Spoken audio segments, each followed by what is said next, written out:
আমি একটা government medical কলেজে স্টুডেন্ট, নিউ ফোর্থ ইয়ারে পড়ছেন আপনি? ইয়েস। আমার বাবা বিজনেস করে, আর আমরা দুই বোন। আপনি কি বড় না ছোট? আমি ছোট। আপনি ছোট, আপনার আরেকটি বড় বোন রয়েছে। উনি কি ম্যারিড না আনম্যারিড? ম্যারিড। ওকে, আপনাদের বাড়ি কোথায়? বরিশাল। ওকে, বরিশাল আসলে খুবই সুন্দর একটা শহর। বরিশালের বন্ধু যারা শুনছেন তাদেরকে বলি, বরিশাল আসলে খুবই সাজানো গোছানো, খুব সুন্দর একটা শহর। ওখানে শহরের মাঝখানে একটা পুকুর আছে, পুকুরটার নামটা কি মনে আছে? বিবির পুকুর বলে। বিবির পুকুর বলে। তো চলুন আপনার গল্পটা শুরু করি। ছায়া, কোথা থেকে শুরু করবেন? ছোট থেকে শুরু করি। জি প্লিজ। আপনি একটু জোরে বলবেন। হ্যাঁ, আপনার কথা শুনে মনে হচ্ছে যে আপনাকে আমরা স্টুডিওতে নিয়ে এসেছি, কোনো কিছু খাবার টাবার কিছু দেয়নি, একদম দুর্বল। হ্যাঁ, একটু জোরে বলতে হবে প্লিজ। ওকে, চলুন শুরু করে যাক। আমার ছোটবেলাটা বিশেষ করে শহরেই বেশি কেটেছে। আমি স্টুডেন্ট হিসেবে মোটামুটি ভালোই ছিলাম, তার জন্য আমাকে শহরে পড়াশোনা করানোর জন্য শহরে রাখা হয়েছে। আমি মতিঝিল আইডিয়ালি স্টুডেন্ট ছিলাম। তো ওইখানে পড়াশোনা করতাম। ক্লাস 6 পর্যন্ত ওইখানে পড়ার পর আমি অসুস্থ হয়ে যাই। অসুস্থ হয়ে যাওয়ার পরে আমি আমার গ্রামে শিফট হওয়ার পরে আমি আমাদের ওইখানে গভর্নমেন্ট গার্লসে ভর্তি হই। ওইখানে আমার পড়াশোনা হয়। আমি ক্লাস 5-এ বৃত্তি পেয়েছিলাম, ক্লাস 8-এও বৃত্তি পেয়েছিলাম, এবং ক্লাস 9-এ সায়েন্স থেকে পড়াশোনা। ওকে, এসএসসি আপনি সায়েন্স ব্যাকগ্রাউন্ড ছিল? Background science, SSC, higher math সহ। বাহ বাহ বাহ। আমার ক্লাস যখন আমি 7-এ পড়ি তখন একটা ছেলে আমাকে খুব ডিস্টার্ব করে, অফার করে জাস্ট, কিন্তু তখন আমি এই ব্যাপারটা সম্পর্কে কোনো অবহিতই না, কিছুই আমি জানি না। আপনি ক্লাস 7-এ থাকা অবস্থায় আপনি ফিলিংসটাই বোঝেন না যে আসলে ব্যাপারটা কি। তখন আমার মাথার মধ্যে শুধু একটাই ছিল যে আমি পড়াশোনা, এর বাইরে কিছু তেমন কিছু না। এবং খুব চঞ্চল ছিলাম। আমার ফ্যামিলি ব্যাকগ্রাউন্ডের যত পার্সন আছে সবাই আমাকে খুব পছন্দ করতো। তারপর যখন আমি ক্লাস 7-এ যখন পড়ি তখন থেকে সবসময় আমার প্লেস ছিল 1। তো তারপর 7-এ যখন পড়ি তখন ওই ছেলেটা আমাকে ডিস্টার্ব করে। তখন আমি আমার বাসায় জানাই। ছেলেটা আসলে কে ছিল? ছেলেটা সম্পর্কে আমাদের একটু বলুন, যে আপনার পাড়ায় আশেপাশে থাকতো বা এরকম কিছু? আপনার বয়সের ডিফারেন্স কতটুকু ছিল? হ্যাঁ, আমার থেকে বয়সে 5 বছরের মতো ডিফারেন্স, কিন্তু ছোট ছিল আপনার 5 বছর? আমার 5 বছর বড় ছিল। আর ও পড়াশোনা সেরকম না, আমি ক্লাস 7-এ যখন পড়ি ও তখন ক্লাস 9-এ পড়ে। ওকে, ওর পড়াশোনার গ্যাপ ছিল এবং এসএসসি কমপ্লিট হয়নি, ওর গ্যাপ ছিল। পরে ডিস্টার্ব করে, তখন আমি আমার বাসায় জানাই। বাসায় জানানোর পরে আমার বাসায় বলতে আমি আমার কিছু কাজিনের কাছে জানাই। কাজিনের কাছে জানানোর পর আমার কাজিন কি করে, ওকে রাস্তা থেকে ডেকে একটু শাসায় দেয় যে এরকম করবে না, এরকম করলে এরকম করবে। তো কিছুদিন চুপচাপ থাকার পর আমি আবার স্কুল যাই আসি, কোনো প্রবলেম করে না। কিছুদিন চুপচাপ থাকে, তারপর দেখা গেছে আমি যখন স্কুল যাই আমার সাথে যায়, আবার আমি যখন আসি তখন আমার সাথে আসে এবং নানা রকম সাউন্ড করে। কি ধরনের সাউন্ড করতো মনে আছে? হ্যাঁ, এইরকম যে ভালো লাগে, বললেই তো হয়, কি প্রবলেম, আমরা কি চলি না, এরকম বিভিন্ন রকম সাউন্ড করে। তো সাউন্ড করে এইভাবে ক্লাস 7 শেষ হয়ে যায়, ক্লাস 8 শেষ হয়ে যায়। তো 8-এ যখন আমি বৃত্তি পরীক্ষা দেব, তো বৃত্তি পরীক্ষাটা আমাদের স্কুল থেকে একটু দূরে আরেকটা স্কুলে আমার সেন্টারটা। তো ওই স্কুলে যাই, আমি বৃত্তি পরীক্ষা দেই। তো পরীক্ষার মধ্যে ও হলের পিছন দিয়ে ওয়াল টপকায় হলের ভিতরে ঢুকে। তো ভিতরে ঢোকার পরে আমার সাথে কথা বলার জন্য আমার দাঁড় করায়। তারপরে কথা বলার জন্য দাঁড় করানোর পরে আমি বলি যে আপনি আমাকে এইভাবে ডিস্টার্ব করতেছেন, আমার পরীক্ষা চলতেছে, এটা কিন্তু ঠিক না। তো তারপর আমি বাসায় এসে ফার্স্ট তো আমার কাজিনদের কাছে আমি আবারও বলি। তো ওনারা বলে যে বাসায় কিছু বলিস না, এটা বাসায় বললে হয়তো সবাই টেনশন করবো। তো ওনারা আবার ওকে ডাইকা বলে যে তোমার একবার শাসায় দিলাম, হয় নাই, আরেকবার এরকম করলে কিন্তু একেবারে মাইরেটে পাটা ভাঙিয়ে দেবো, এরকম ভেঙে দেবে, এরকম কিছু বলে। কাজিনরা বলতো। ছেলে বাবা মাকে কাউকে জানাই না, আমার কোনো প্রবলেম হলে আমি ওদেরকেই জানাইতাম। আপনি বাবা মাকে কেন জানাতেন না এটা আমাদের একটু বলবেন? হেজিটেট ফিল করতেন নাকি কোনো ভয় পেতেন না কোনো সমস্যা? হ্যাঁ, হেজিটেট ফিল করতাম। দ্বিতীয়ত আমার আব্বু খুব একটু সেনসিটিভ টাইপের লোক, কোনো ভেজাল বা আমাদের ওখানে যে আমার আব্বুকে পছন্দ করে না এরকম কেউ নাই। তো তার জন্য আমি আমার আব্বুকে কিছু বলতে পারতাম না। আমার আব্বুকে আমি অনেক ভয়ও পাইতাম, কিছু বলতাম না। আপনি আপনার আব্বুকে অনেক ভয় পেতেন। আর আপনার মা? আমার মা কাউকেও আমি কিছু বলিনি, কারণ আমি যে কোনো প্রবলেম করলে ওদেরকে বললে এটা সলভ হয়ে যায়। এখানে আমি একটু নোট করতে চাই সবাইকে, দেখবেন যে এই বয়সে, বিশেষ করে ও কিশোরী বয়স, ক্লাস 7 এর কথা বলছে, এই সময়টায় বাবা কিংবা মা তার সন্তানের সবচেয়ে ভালো বন্ধু হওয়া প্রয়োজন। দেখুন, ওর জীবনে কিন্তু অনেক বড় একটা ঘটনা ঘটে যাচ্ছে এবং সেটা ও তার কাজিনদেরকে বলছে। সমস্যা কিন্তু জট পাকাচ্ছে, যেটা যদি বাবা মাকে বলতো তাহলে হয়তো সমস্যাটা অন্যভাবে হলেও সেটা সমাধান হতে পারত, কিন্তু সে তার বাবা মাকে বলেনি, কারণ তার বাবা এবং তার মা তার ক্ষেত্রে খুব বেশি ফ্রেন্ডলি না। খুব বেশি ফ্রেন্ডলি না হলে এই ঘটনাগুলো বা এই গল্পগুলো আসলে বলা যায় না। যাই হোক, তারপরে কি হলো? তারপর মানে ও চুপচাপ থাকে, অনেকদিন চুপচাপ থাকে। আমি ক্লাস 8 শেষ করি, 9 শুরু হয়, আমার 9ও প্রায় অর্ধেকটা শেষ হয়ে যায়। তারপর আমার কিছু মানে নিউ ফ্রেন্ড হয়, কিছু আগের ফ্রেন্ডরা আমার থেকে আগের ফ্রেন্ডরা দূরে সরে যায়, আবার কিছু নিউ ফ্রেন্ড হয় আমার। তো নিউ ফ্রেন্ডদের সাথে আমি খুব খুব চঞ্চল থাকি, খুব এনজয় করি, কিন্তু আমার পড়াশোনাটা খুব সিরিয়াসলি খুব ভালোভাবে চলছে আমার পড়াশোনাটা। তারপর যখন 10-এ আমি পড়ি, তখন মানে আমার টেস্ট পরীক্ষার কিছুদিন আগে মানে ছেলেটা খুব বেশি ডিস্টার্ব করা শুরু করে, খুব বেশি ডিস্টার্ব করে মানে রাস্তায় দাঁড়া করায়, মানে চিঠি দেওয়ার চেষ্টা করে, এরকম ফোন করার চেষ্টা করে আমাদের বাসায়, বা অনেক সাইন সিম্পটম ইয়ে করে, যেটা আমি বুঝি যেটা ও করছে। তো আমার কাছে জিনিসগুলো খুব খারাপ লাগে। তো একদিন আমি আমার স্কুলের মধ্যে যখন মানে আমার ফ্রেন্ডদের সাথে আমি ছিলাম, তো স্কুল থেকে বের হয়েছি মতন স্কুলের সামনে ও মানে আমাকে অনেক ফ্রেন্ডদের মধ্যে দাঁড় করায়, সব ফ্রেন্ডদের বলছে সরে যাওয়ার জন্য।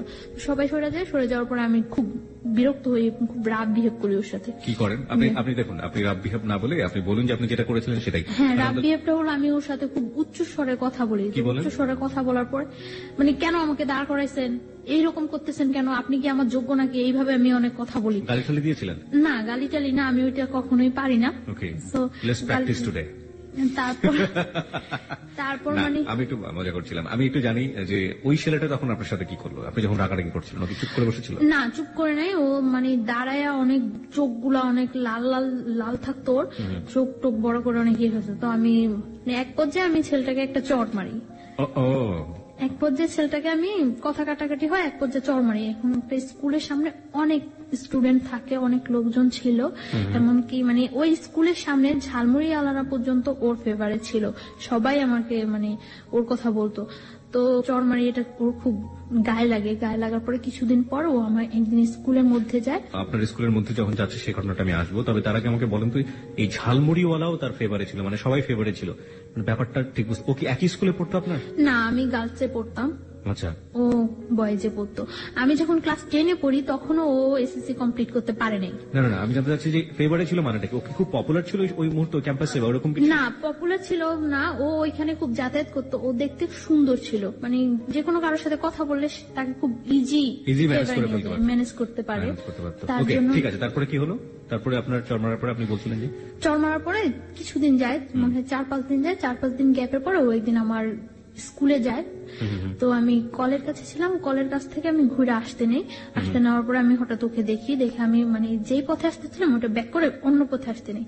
তো আমার তখন একটু ভয় কাজ করে, মানে আমি দেখতেছি যে ও কয়েকটা ছেলে নিয়ে ঢুকছে, তো ভয় কাজ করে। তারপর আমি ওই ঘুরে আসতে নিলে ও মানে দৌড়ে ঘুরে এসে আমার সামনে দাঁড়ায় আমার হাতে ধরে টান দেওয়ার পর আমি মানে ওইখানে আমি হাত ছাড়েন বলে উঠি। তারপর কিছু মেয়েরা থাকে পিছনে, তারা ওইখানে আসার পর মানে ও আমাকে বলতেছে যে তুমি আমার ওই দিন যে অপমানটা করছো কাজটা ঠিক করো নাই, আমি তোমার একদিন হলেও আমার বাসায় নিয়ে ছাড়বো, একদিন হলেও আমার ঘরে পাত্র দেয় রান্না করামো তোমাকে দিয়ে। তো আমি বলছি আচ্ছা ঠিক আছে, পারলে কইরেন।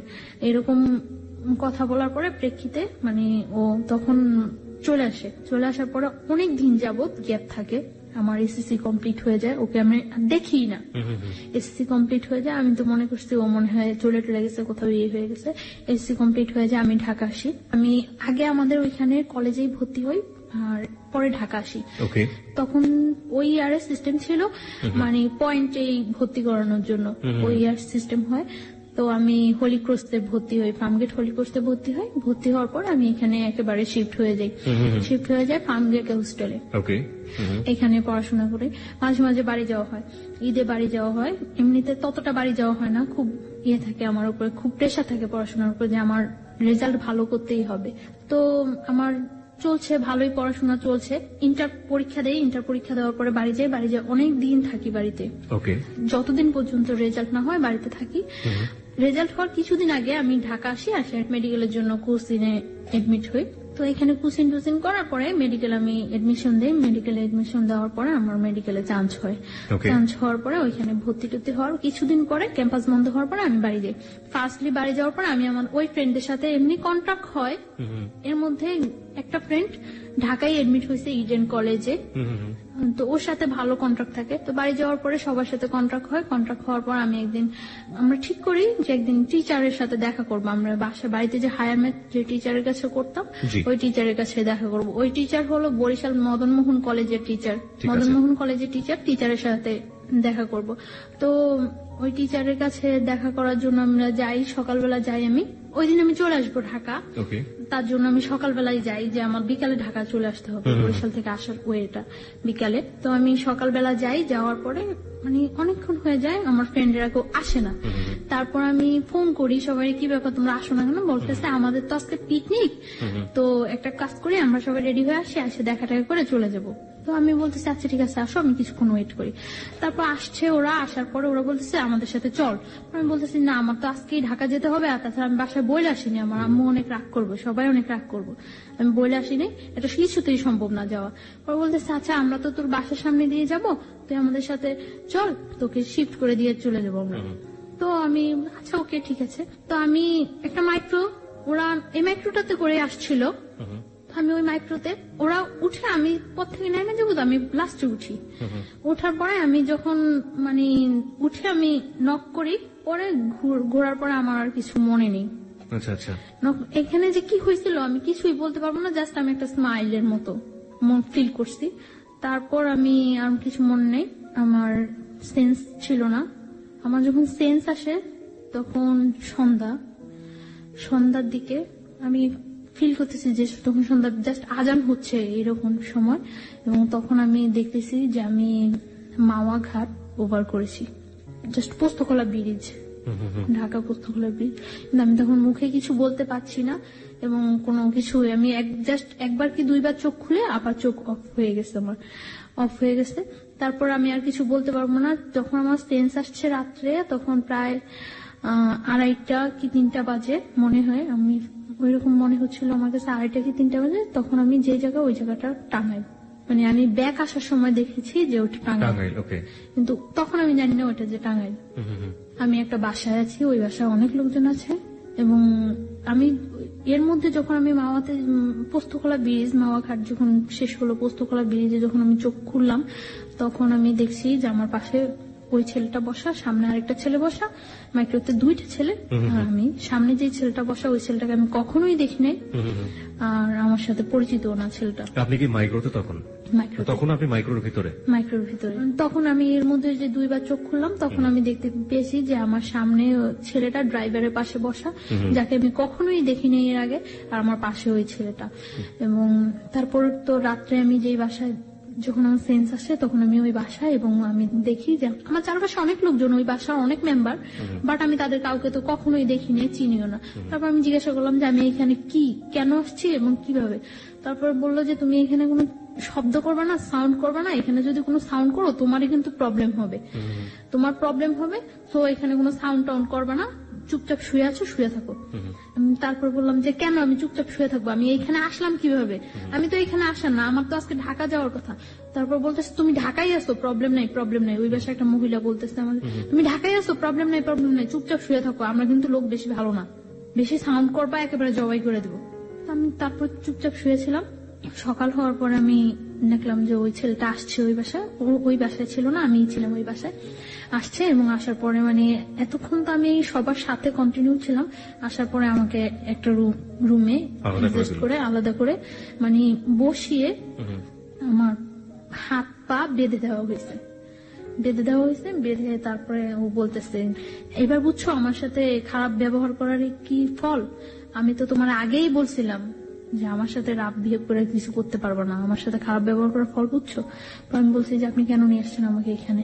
পরে বলতেছে দেখো আমি তোমার নিয়ে আসছি, আমি তোমার কোনো ক্ষতি করবো না, তুমি আমাকে বিয়ে করো, সবকিছু ঠিক হয়ে যাবে, তুমি বিয়ের কন্ডিশনে তুমি যেটা বলবো সেটাই ওকে। পরে আমি বলছি কেন আমি আপনাকে বিয়ে করব? আমি তো আপনাকে বিয়ে করার প্রশ্নই জাগে না। আপনি নিজের অবস্থানটা আর আমার অবস্থানটা চিন্তা করেন। আমি একটা মেডিকেল স্টুডেন্ট আর আপনি একটা, যে কোনো ওয়েই নেই আমার সাথে আপনার বিয়ে হওয়ার মতো। আমি কেন আপনাকে বিয়ে করবো? আপনি যে আমাকে এখানে তুলে নিয়ে আসছেন, এটা যদি কেউ জানে আপনার যে কি অবস্থা হবে একবার চিন্তা করছেন? পরে বলতেছে আমি তো তোমাকে তুলে নিয়ে আসছি, এটা তো কেউ জীবনে জানবো না, সবাই তো জানে তুমি আমার সাথে পালায় চলে আসছো। আমি বলছি হোয়াট, আমি আপনার সাথে পালায় আসছি মানে? পরে বলতেছে তোমাকে আমি নিয়ে আসছি তখন সকাল 1:30, আর 9:30টার মধ্যে অত্র এলাকার এমন কোন লোক নেই যে জানে যে তুমি আমার সাথে পালায় আসছো। আমি মানে কি? পরে বলতেছে তুমি তো এটাই বুঝলা না আমি যে কি করতে পারি। তোমাকে আমি নিয়ে আসার পরে আমার বন্ধু বান্ধব হইতে সবাই এলাকায় পাবলিশ করে দিছে যে তুমি আমার সাথে পালায় আসছো, আর তোমার সাথে যে আমার আগে থেকে একটা ইয়ে হইতেছিল এটা তো সবাই জানে। পরে আমি বলতেছি আশ্চর্য, এই কথা কেউ বিশ্বাস করবে না যে আমি আপনার সাথে পালায় আসছি। আমি আপনার সাথে পালায় আসতে যাবো কেন? পরে বলতেছে কেউ বিশ্বাস করবে না, কিন্তু করানো হয়েছে, সবাই এখন জানে যে তুমি আমার সাথে পালায় আসছো, বিশ্বাস করো না। তারপর ও কয়েকটা নাম্বারে ফোন দিল, ফোন দিয়ে সবাই একই কথা বলতেছে, মানে ওর পরিচয়টা ও না দিয়ে জিজ্ঞাসা করতেছে যে ওই মেয়েটার সম্পর্কে এই কথাটা শুনলাম, ওই মেয়েটা নাকি পালাই গেছে, এরকম এরকম সবাই একই কথা বলতেছে, হ্যাঁ মেয়েটা পালাই গেছে, কত খারাপ মেয়ে, বাবা কত কষ্ট করে পড়াশোনা করেছে, খুব বিশ্রী কমান্ড করতেছে সবাই আমার সাথে। আমি কান্না শুরু করে দিচ্ছি। পরে বলতেছে কান্না করে কোনো লাভ নেই, যা হওয়ার হয়ে গেছে, তুমি মাইনে নাও, বিয়ে করো। আমি জীবনেও না। তারপর ও চলে গেছে। চলে যাওয়ার পরে দুপুরে আমাকে খাইতে দিচ্ছে, এই পর্যন্ত আমার কোনো কিছু খাইতে দেয়নি, দুপুরে আমাকে ওই বাসায় খাইতে দিছে শুটকি, বেগুন, ভাত খাইতে দিছে, যা আমি কখনোই খাইনি এর আগে। খাইতে দেওয়ার পর আমি খাই নাই। না খাওয়ার পরে ও এসে আমার বলতেছে সোজাসুজি খাও, না হলে কিন্তু মারবো। আমি বলছি আপনি আমাকে মারবেন কেন? আপনি মারার কি আমাকে? আমাকে আমার বাবা মা পর্যন্ত ওখানে টাচ করে নেয়, আর আপনি মারবেন? পরে বলতেছে আমি মার কে তুমি দেখবা। পরে বলছে খাও। পরে আমি বলছি না আমি খাবো না, আমি এই খাবার খাবো না। পরে বলছি কি খাইবা? আমি বলছি আমি কিচ্ছু খাবো না, আমার বাড়িতে নিয়ে আসেন, আমার বাড়িতে দিয়ে আসেন। আপনারা আমার বাড়িতে না দিয়ে আসেন, আমার বাড়ির কারোর সাথে কন্ট্যাক্ট করতে দেন, সে এসে আমার বাড়ি থেকে লোকজন এসে আমাকে নিয়ে দেবো। তো ইম্পসিবল, তুমি তো তোমার বাড়ি থেকে আর কখন জীবনেও কন্ট্যাক্ট করতে পারবে না, তুমি আর জীবনেও তোমার বাড়ির কারোর কাছে যাইতেও পারবো না, কন্ট্যাক্ট করতে পারবে না। তারপর চলে গেছে। তো আমি আর কি বলবো, চুপচাপ ছিলাম, আমি খাইনি। তারপর রাত্রে আবার আসছে, রাত্রে এসে বলছে তুমি চিন্তা করছো, ডিসিশন নিছো কি করবা? আমি বলছি ডিসিশন নেওয়ার কিছু নেই, আমার পক্ষে আপনাকে বিয়ে করা সম্ভব না। আর আগে তো যা ছিল এখন তো আরো আগে সম্ভব না। আপনি কত বড় একটা অপরাধ করছেন, আপনি আমার তুলে নিয়ে আসছেন না জানেন, তারপর আনছেন টানছেন সবার কাছে আবার এটা প্রকাশ করে দিচ্ছেন আমি আপনার সাথে পালাই আসছি। কত খারাপ কাজ করছেন, ইম্পসিবল, আমি আপনাকে কখনোই বিয়ে করবো না। পরে বলতেছে তুমি বিয়ে করবা, পরে তুমি আমার সাথে সংসারও করবা, আমার কাছেই থাকবা তুমি। বলছে না আমি কখনো এই কাজ করবো না, আমি আপনার বিয়ে করবো না, আপনি যদি আমার মায়েরাও ফেলান তারপর আমি আপনাকে বিয়ে করবো না। তারপর বললো মায়েরা ফেললো বিয়ে করবো না? না, আমি বলছি না করবো না। তারপর বলতেছে যে খাও, এখন ডিম ভাজি আর ভাত নিয়ে এসছে খাওয়ার জন্য। যে জায়গায় নিয়ে গেছে ওই ফ্যামিলিটা তো এস্টাবলিশড ফ্যামিলি না, কিন্তু মানে লোকগুলো খুব ভালো না, এটা আমার কাছে আমি ফিল করতে পারছি যে লোকগুলো খুব ভালো না। তারপর বলছে খাইবা না? পরে আমি বলছি না খাবো না। তারপরে তখন আমার অনেক মানে চুল ছিল, বড় চুল ছিল, আমি তখন বোরকা পরি না, চুল ছিল। তখন বলতেছে যে এখন যদি আমি তোমার চুলগুলি সব কাটে দিই তারপর কি তুমি খাইবা? আমি বলছি আপনি আমার চুল কাটবেন কেন? তোমার চুল কাইটা, তোমার চুল একেবারে মানে চুরি করলে মানুষ যেভাবে চুল কাটে ওইভাবে চুল কাইটা তোমার যদি একেবারে চেহারা নষ্ট করে সব ইয়ে করে যদি তোমার রাস্তায় ছেড়ে দেয় তারপরে কেমন হইব? তার চেয়ে বরং তুমি স্বাভাবিক আমাকে বিয়ে করো, বিয়ে করার পরে তুমি যদি পড়াশোনা করতে চাও, সব যা করতে চাও সবকিছু ঠিক আছে, আমি তোমার পড়াশোনা করো। না আমি আপনাকে বিয়ে করবো না। পরে এভাবে আরো 2-3 দিন চলে গেল। হ্যাঁ না খাওয়া, আমি খুব উইক হয়ে যাচ্ছি, না খাওয়া 2-3 দিন চলে গেছে। 2-3 দিন চলে যাওয়ার পরে টর্চার করা শুরু করলো। টর্চার বলতে কি এমনিতে কোনো টর্চার না, জাস্ট চড় মারতো। আর আমার মানে পা বাঁধা এইভাবে বাঁধা রাখছিল, তো পায়ের নখের মধ্যে পাড়া দিয়ে দাঁড়ায় থাকতো, যেটা খুব পেন ফিল হইতো, কারণ নখ তো খুব সেন্সিটিভ জায়গা, ওইখানে পাড়া দিলে খুব পেন ফিল হইতো। তখন আমি মানে চিল্লাইতে চাইলে মুখ বন্ধ করে ধরে রাখতো। তো এইভাবে প্রায় 7-8 দিন চলে গেছে। 8 দিন 9 দিনের দিন 9 দিনের দিন আমি মনে ইয়ে করছি, নিজে নিজে ইয়ে করতেছি যে এখান থেকে আমার, যেহেতু আমার ফ্যামিলি কেউ জানেই না আমি কোথায় আছি, আর এখান থেকে আমার খুঁজে বাই করা সম্ভব না যে আমি এইখানে আছি, যে খুঁজবো তারা খুঁজে যে বাই করবো, তারা কি আমার আদৌ খুঁজতেছে না এইটাই মনে করতেছে যে আসলে আমি পলাই গেছি, সেটাও তো আমি জানি না যে আমি কিভাবে শিওর হম যে হ্যাঁ আমার তারা খুঁজতেছে, তারা আমার খুঁজে নিব, এই আশায় যে আমি বসে থাকবো, কিভাবে আমি শিওর হবো। তারপর আমি ইয়ে করলাম যে না, আমি ওর ওয়েতে রাজি হয়ে যাই, তবে কিছু কন্ডিশন দিয়ে। তারপর আসে রাত্রে আসার পর ওই বাসায় থাকে না, ওই বাসায় শুধু আমি থাকি। ওই বাসায় থাকে না, একটা ঘরের মধ্যে আমাকে আটকে রাখছিল। ঘরটা হলো অর্ধেক টিন অর্ধেক মাটি, এরকম ঘর। তো আমি তারপর আসার পরে আমি বলছি আচ্ছা ঠিক আছে, আমি আপনার বিয়ে করতে রাজি, তবে সত্য আছে। সত্য হলো আমার পড়াশোনা শেষ না হওয়া পর্যন্ত আমি আপনার সাথে কোনো রিলেশনে যেতে পারবো না। যেহেতু আমার ক্যারিয়ার আছে, আমি মেডিকেল স্টুডেন্ট, আমার এত কষ্ট করে যেহেতু আমি এতটুকু আসছি, আমার ইয়াটা শেষ হোক, সেটা আপনার জন্য বেটার হবে, আমার জন্য বেটার হবে। যেহেতু আপনিও ততটা এস্টাবলিশড না, তখনও একটা চাকরি করতো নাকি, ওই যে অনেকদিন আগে চলে আসছে দেশ থেকে, আর সে ঢাকা একটা চাকরি করতো। তো বললো যে এটা কি, এই কথা কি থাকবো? আমি বলতেছি হ্যাঁ এই কথা থাকবো, আমি পড়াশোনা করা পর্যন্ত আমাকে আপনি কোনো ডিস্টার্ব করবেন না, আমি তো বিয়ে তো করছি না। তারপরে বলতেছে ওকে। আপনি আসলে ডিস্টার্ব না করা বা রিলেশন বলতে আসলে কি বোঝালেন, যে ফিজিক্যাল রিলেশনের কথা? ফিজিক্যাল বা মেন্টালি বা ওর পরিবারে নিয়ে যাওয়া, সংসার, মানে সবকিছু থেকে যাতে অ্যাভয়েড করতে পারি সবকিছু। আমি ওকে বললাম যে দেখেন, আপনি তো খুব ভালো করে জানেন যে আমি মেডিকেলে পড়াশোনা করি, আমার রেজাল্ট কি বা আমার ক্যারিয়ারটা কেমন হতে পারে, আর আমার ক্যারিয়ার, আমি যদি আপনাকে বিয়ে করি তাহলে তো আপনার ক্যারিয়ার আমার ক্যারিয়ারের সাথে আপনিও তো জড়িয়ে যেতেন, তাহলে আমার একটা ভালো ক্যারিয়ার হলে সেটা আপনার জন্য ভালো হবে। তো আপনি আমাকে কয়েকটা বছর সময় দেন, আমার ইয়েটা শেষ হোক, পড়াশোনাটা শেষ হোক, তারপরে আমি আপনার সব মাইনে নেব। সেই পর্যন্ত আপনি আমাকে কোন রকম জোড়াজুড়ি বা কোন রকম ইয়ে করতে পারবেন না। পরে বলতেছে আচ্ছা ঠিক আছে। তারপর মানে ওই দিন রাত্রে চলে যায়, সকালে ও একজন লোক নিয়ে আসে। লোকটাকে, এটা কি কাজী না উকিল না কি আমি কিছুই জানি না, একটা লোক নিয়ে আসে, স্টাম্প নিয়ে আসে। স্টাম্পের মধ্যে ওই লোকটা আমার একটা ছবি তোলে আর ওর একটা ছবি তোলে, দুইটা ছবি পাশাপাশি রেখে পিন আপ করে দেয়। পিন আপ করে ওই লোকটা স্টাম্পে যে কি লেখে সেটাও আমি জানি না, জাস্ট স্টাম্পের মধ্যে আমি সই করে দেই। তাও আমি মানে সই করার সময় ভাবতেছি যে আমি কি সই করব না করব না, ওটা সারা জীবনের প্রশ্ন, কি করব আমি। তখন আমি সই করার সময় ভাবতেছি, তখন ও আমার একটা চড় মারলো লোকটার সামনে একটা চড় মারার পরে বলতেছে যে আগেই তো কথা হয়ে গেছে, এখন আবার এরকম করার কি আছে। লোকটা মনে করতেছে না যে আমি তোমার জোর করে নিয়ে আসছি। পরে আমি আমার ফুল নেমটা অর্ধেক লিখি আর বাকিটা লেখি না। ফুল নেমের অর্ধেক লিখি, ও সই করে দেয়। সই করে দেওয়ার পর ওই দিনই মানে সকালে 8টার দিকে ইয়ে হয়, 9টার দিকে ওই বাসা থেকে বের হয়ে নিয়ে আসে। বাসা থেকে বের হওয়ার পরে যখন বাসে উঠি তখন দেখি যে এটা টাঙ্গাইল। তো ঢাকা নিয়ে আসার পরে আমি ওই দিনই আমি আমার হোস্টেলে আমি বলি যে আমি আমার হোস্টেলে চলে যাই, আপনার সাথে বিয়ে তো হয়ে গেছে। আমি হোস্টেলে উঠি। হোস্টেলে ওঠার পরে 2-3 দিন ভালো যায়, কোনো ইয়ে করে না। আমি আমার ফ্যামিলির সাথে যোগাযোগ করার চেষ্টা করি যে কি করব আমি এখন। আমার ফ্যামিলির সাথে যোগাযোগ করার জন্য অনেক চেষ্টা করি, বাট আমার ফ্যামিলির সাথে কোনো কন্ট্যাক্ট করতে পারি না। কেন পারেন না? মানে বাড়ির যে নাম্বারটা, ওই নাম্বারটা অফ থাকে, ওই নাম্বারটা অফ, আর অন্য কোনো নাম্বার আমার কাছে মনে নেই, আমার মানে ইয়ে থাকে না। তারপর আমি অনেক ট্রাই করার পরে আমি আমার মানে দুলাভাইয়ের সাথে, বোনের হাজবেন্ডের সাথে যোগাযোগ করি।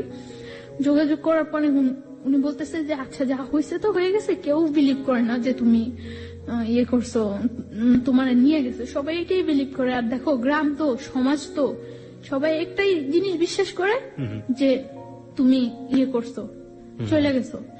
আর এখন যদি তুমি ফিরে আসো, এটা মানে কেউ মাইনে নিব না, এটা সবাই তোমার বরং ধিক্কার দিব। তো আমি তারপর বুঝে অনেক বলার পর আমি ট্রাই করি আমার ফ্যামিলির কাছে ফিরে যাওয়ার জন্য, কিন্তু তারা কেউ আমাকে নেওয়ার ইয়ে করে না। তখন আমার যে দুলাভাই, ওনার সাথে আমার বোনের জাস্ট ইয়ে হয়, এঙ্গেজ হয়, বিয়ে হয় না। তখন বলে যে দেখো এইটার কারণে হয়তো তোমার বোনের অনেকটা ফিল করতে হতে পারে।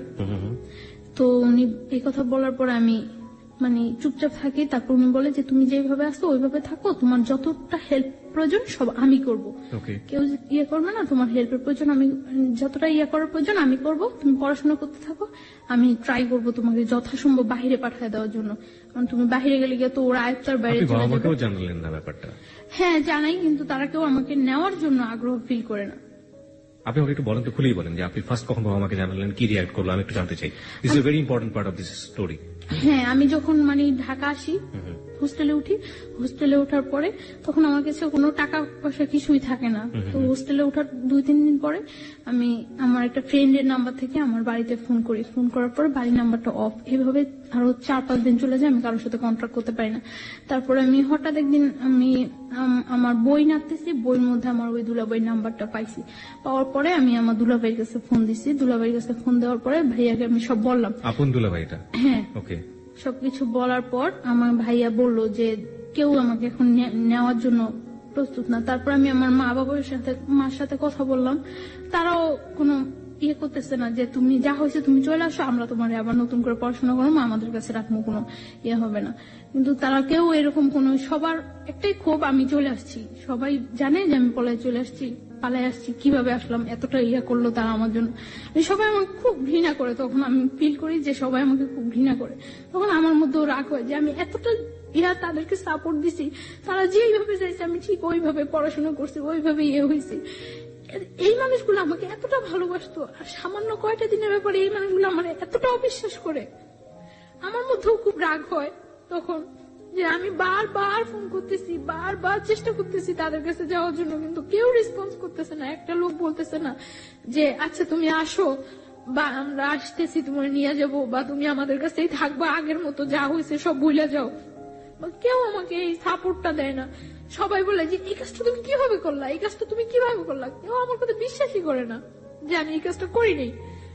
প্রত্যেকটা মানুষ আমাকে ধিক্কার দেয়, প্রত্যেকটা মানুষ, যে মানুষগুলো আমাকে এত ভালোবাসতো ওই মানুষগুলো প্রত্যেকটা মানুষ ধিক্কার দেয়।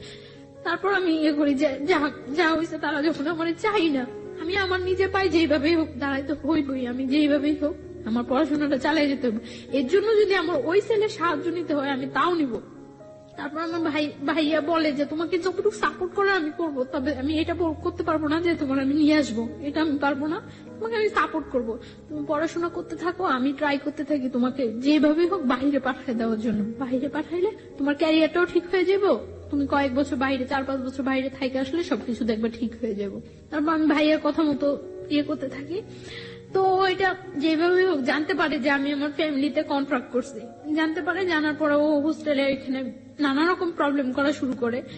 তো হোস্টেলে এখানে নানা রকম প্রবলেম করার পরে হোস্টেল থেকে আমাকে বলে দেয় যে দেখো তুমি ছাড়াও এখানে আরো অনেক মেয়েরা থাকে, সো এরকম প্রবলেম করলে তো সমস্যা, কি হয়েছে ব্যাপারটা বলো। আমি তাদেরকে কিছু বলতে পারি না, কারণ এই ব্যাপারটা কি বলার মতো কোনো ওয়ে আছে যে আমি তাদেরকে বলবো। তারপর আমি ইয়ে করি যে আমি ওরা বলি যে কি চান আপনি যে এইভাবে ডিস্টার্ব করতেছেন, আমি হোস্টেলে প্রবলেম হচ্ছে, আমার পড়াশোনার প্রবলেম হচ্ছে, কি চান। তো ও বলতেছে যে দেখো তুমি আমার বাসায় থাকো, আমার বাসায় থাকতে তো কোনো প্রবলেম নেই, বাসায় থাকো, বাসায় থেকে পড়াশোনা করো, তাহলে আমি তোমার একটা টেক কেয়ারও করতে পারবো। পরে আমি বললাম আচ্ছা ওকে, আমি আপনার বাসায় যাবো। পরে ওর বাসায় নিয়ে যায়। ওদের বাসায় ওর মা, ওর বোন, ও থাকে, 3 জন থাকে। ওদের বাসায় নিয়ে যায়। বাসা নিয়ে যে ওর বলে যে সবাই বলে যে ওর সাথে কখনো কোনো রাত বিয়ে হবে না, কোনো জোর হবে না, ও এখানে থাকবে, পড়াশোনা করবে, ওর মতো থাকবে ও। তো আমি ওই বাসায় থাকি। ওকে আপনাকে পরিচয় করিয়ে দেয় যে ও আমার বউ? হ্যাঁ, ওই ফ্যামিলি সবাই জানে যে ওইভাবে বিয়ে করেছে। কিভাবে বিয়ে করেছে সেটাও কি জানে না, কারণ না জানলে ওর মানে যখন আমরা টাঙ্গাইল ছিলাম তখন ওর বাড়ি থেকে ওকে সাপোর্ট দিছিল এবং টাকা পয়সার ব্যাপারেও হেল্প করছিল। সো না জানলে তো পসিবল না এটা। ও কি এক বাবার একটাই ছেলে ছিল? না। কয় ভাই বোন ছিল? ওর 2 ভাই 1 বোন। ওই বড় ছিল সবার? হ্যাঁ, ও বড়। ওকে। বাবা কি করতেন ওনার? বিজনেস।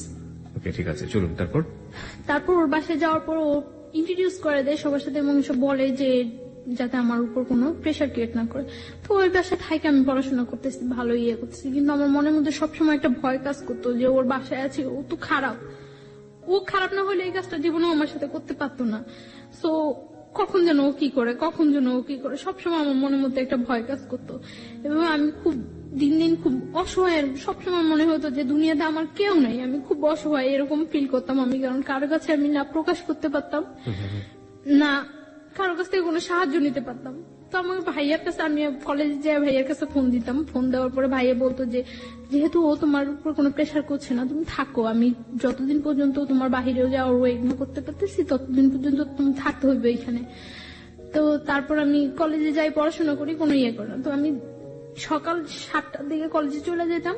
কলেজ শেষ করার পরে আমি একটা স্যারের সাহায্য নিয়ে আমি একটা হসপিটালে কলেজ শেষ করার পরে প্র্যাকটিস করি। ওই স্যারের কাছে হসপিটালে প্র্যাকটিস করি ধানমন্ডিতে। ওকে, ধানমন্ডিতে একটা হসপিটাল প্র্যাকটিস করি। তো তারপরে এই প্র্যাকটিস করে আমি বাসায় ফিরতাম রাত্র 10টা 11টা, যতটা সময় ওদের থেকে বাইরে থাকা যায় বাসায় ফিরতাম। তো যাইও আমি দেখা যেত বাসায় যাইও আমি ঘুমাইতাম না, খুব ভয় থাকতো আমার মনের মধ্যে যে কি হয় কি হয় কি হয়, একটা সবসময় একটা ভয় কাজ করতো। এবং আমার পড়াশোনা হইতেছে, আমার পরীক্ষা হয়, পরীক্ষার পর আমার রেজাল্ট খারাপ হয়, রেজাল্ট খারাপ হওয়ার পর আমি ফিল করতে পারতেছি যে এই ব্যাপারটা আমার পড়াশোনায় খুব হয়ে যায়। তখন মেডিকেল আপনি কোন ইয়ার স্টুডেন্ট?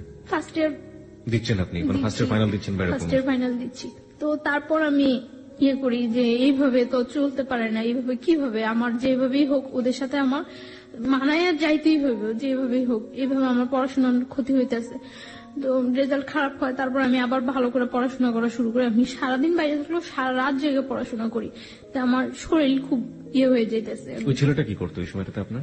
ও একটা জব করতো। না, আপনার সাথে কি ধরনের আচরণ করতো? না, আমার সাথে ও সবসময় ভালো আচরণ করতো, কিন্তু ও শুধু একটা চাইতো যে আমি ওর কাছ থেকে কোনো হেল্প নিতাম না, টাকা পয়সা কোনো। ও আমার প্রায় সময় এটা জিজ্ঞাসা করতো যে আমি এটা কিভাবে করি, কিন্তু এটা তো আমার ভাই আমার সুন্দরবন কোরিয়ার সার্ভিসে আমার জন্য সবসময় টাকা পাঠিয়ে দিত। আমি বললেই হতো যে ভাই আমার টাকা লাগবে, এটা লাগবে, হ্যাঁ দুলাভাই পাঠিয়ে দিত। তো এর মধ্যে আমি পাসপোর্ট করে সবকিছু আমার জমা দেওয়া হয়ে গেছে। বাইরে আমি অ্যাপ্লাই করছি। কোন দেশে অ্যাপ্লাই করেছিলেন? কানাডাতে চলে যাওয়ার জন্য। কানাডাতে যাওয়ার জন্য স্টুডেন্টের বিষয়ে কানাডায় যাওয়ার জন্য করছি, অ্যাপ্লাই করা হয়েছে। তো লাস্ট 2011 লাস্ট ইয়ার লাস্ট দিন 31st নাইট এ পর্যন্ত ভালোই ওই বাসায় থাকতাম। এই সময়টাতে আপনার যেহেতু উনি অবৈধভাবে হোক বৈধভাবে হোক যেভাবে হোক জোর করেই হোক উনি আপনার হাজবেন্ড হয়ে গিয়েছেন, সুতরাং হাজবেন্ড আর ওয়াইফের কাছে একটা সম্পর্ক দাবি করতেই পারেন। এই সময়টাতে কি কোনো ধরনের কোনো কখনোই আমার উপরে এরকম কিছু করতো না, কোনো ফিজিক্যাল কোনো ইন্টিমেসি, ফিজিক্যাল বা আমি কোথায় যাই কেন যাই কোনো ইন্টারফেয়ার, শুধু ওর হতো যে ওর বাসায় থাকতে হবে এইটাই।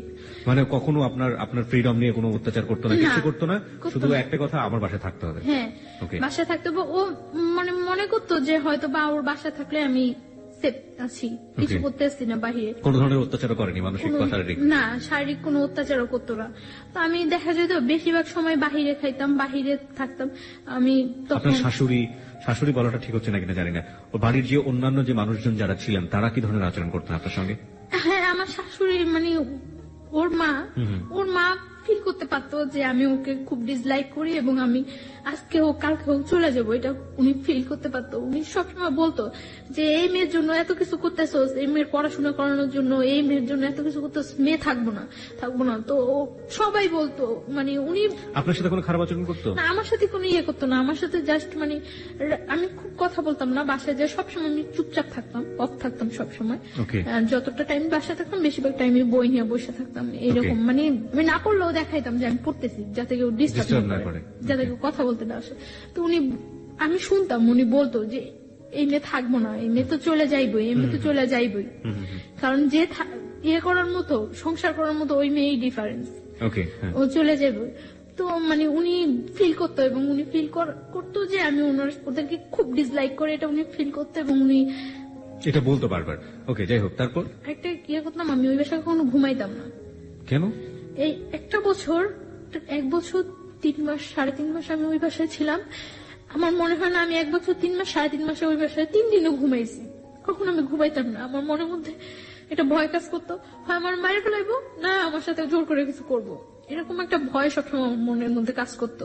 যেই ছেলে আমার ধরে নিয়ে আসতে পারে, বাইন্ধা রাখতে পারে, তুলে আনতে পারে, সেই ছেলের পক্ষে পসিবল না এমন কিছুই নেই। আপনি বলছিলেন যে রাতের বেলা ঘুমোতেন না, আপনি এরকম একটা অবস্থার বর্ণনা দিচ্ছিলেন। তারপরে কখনোই ঘুমাতাম না ওই বাসায়, খুব কম সময়, মনে হয় না আমি এই 1 বছর 3 মাস 3.5 মাসে 3 দিনও ঘুমাইছি।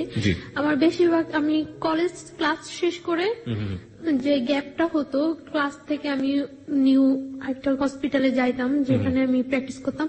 এই গ্যাপটা আমি বেশিরভাগ সময় স্লিপিং ট্যাবলেট নিয়ে কলেজ হোস্টেলে ঘুমাইতাম অনেকক্ষণ যাবত, 2 ঘন্টা 2.5 ঘন্টা 1 ঘন্টা 1.5 ঘন্টা।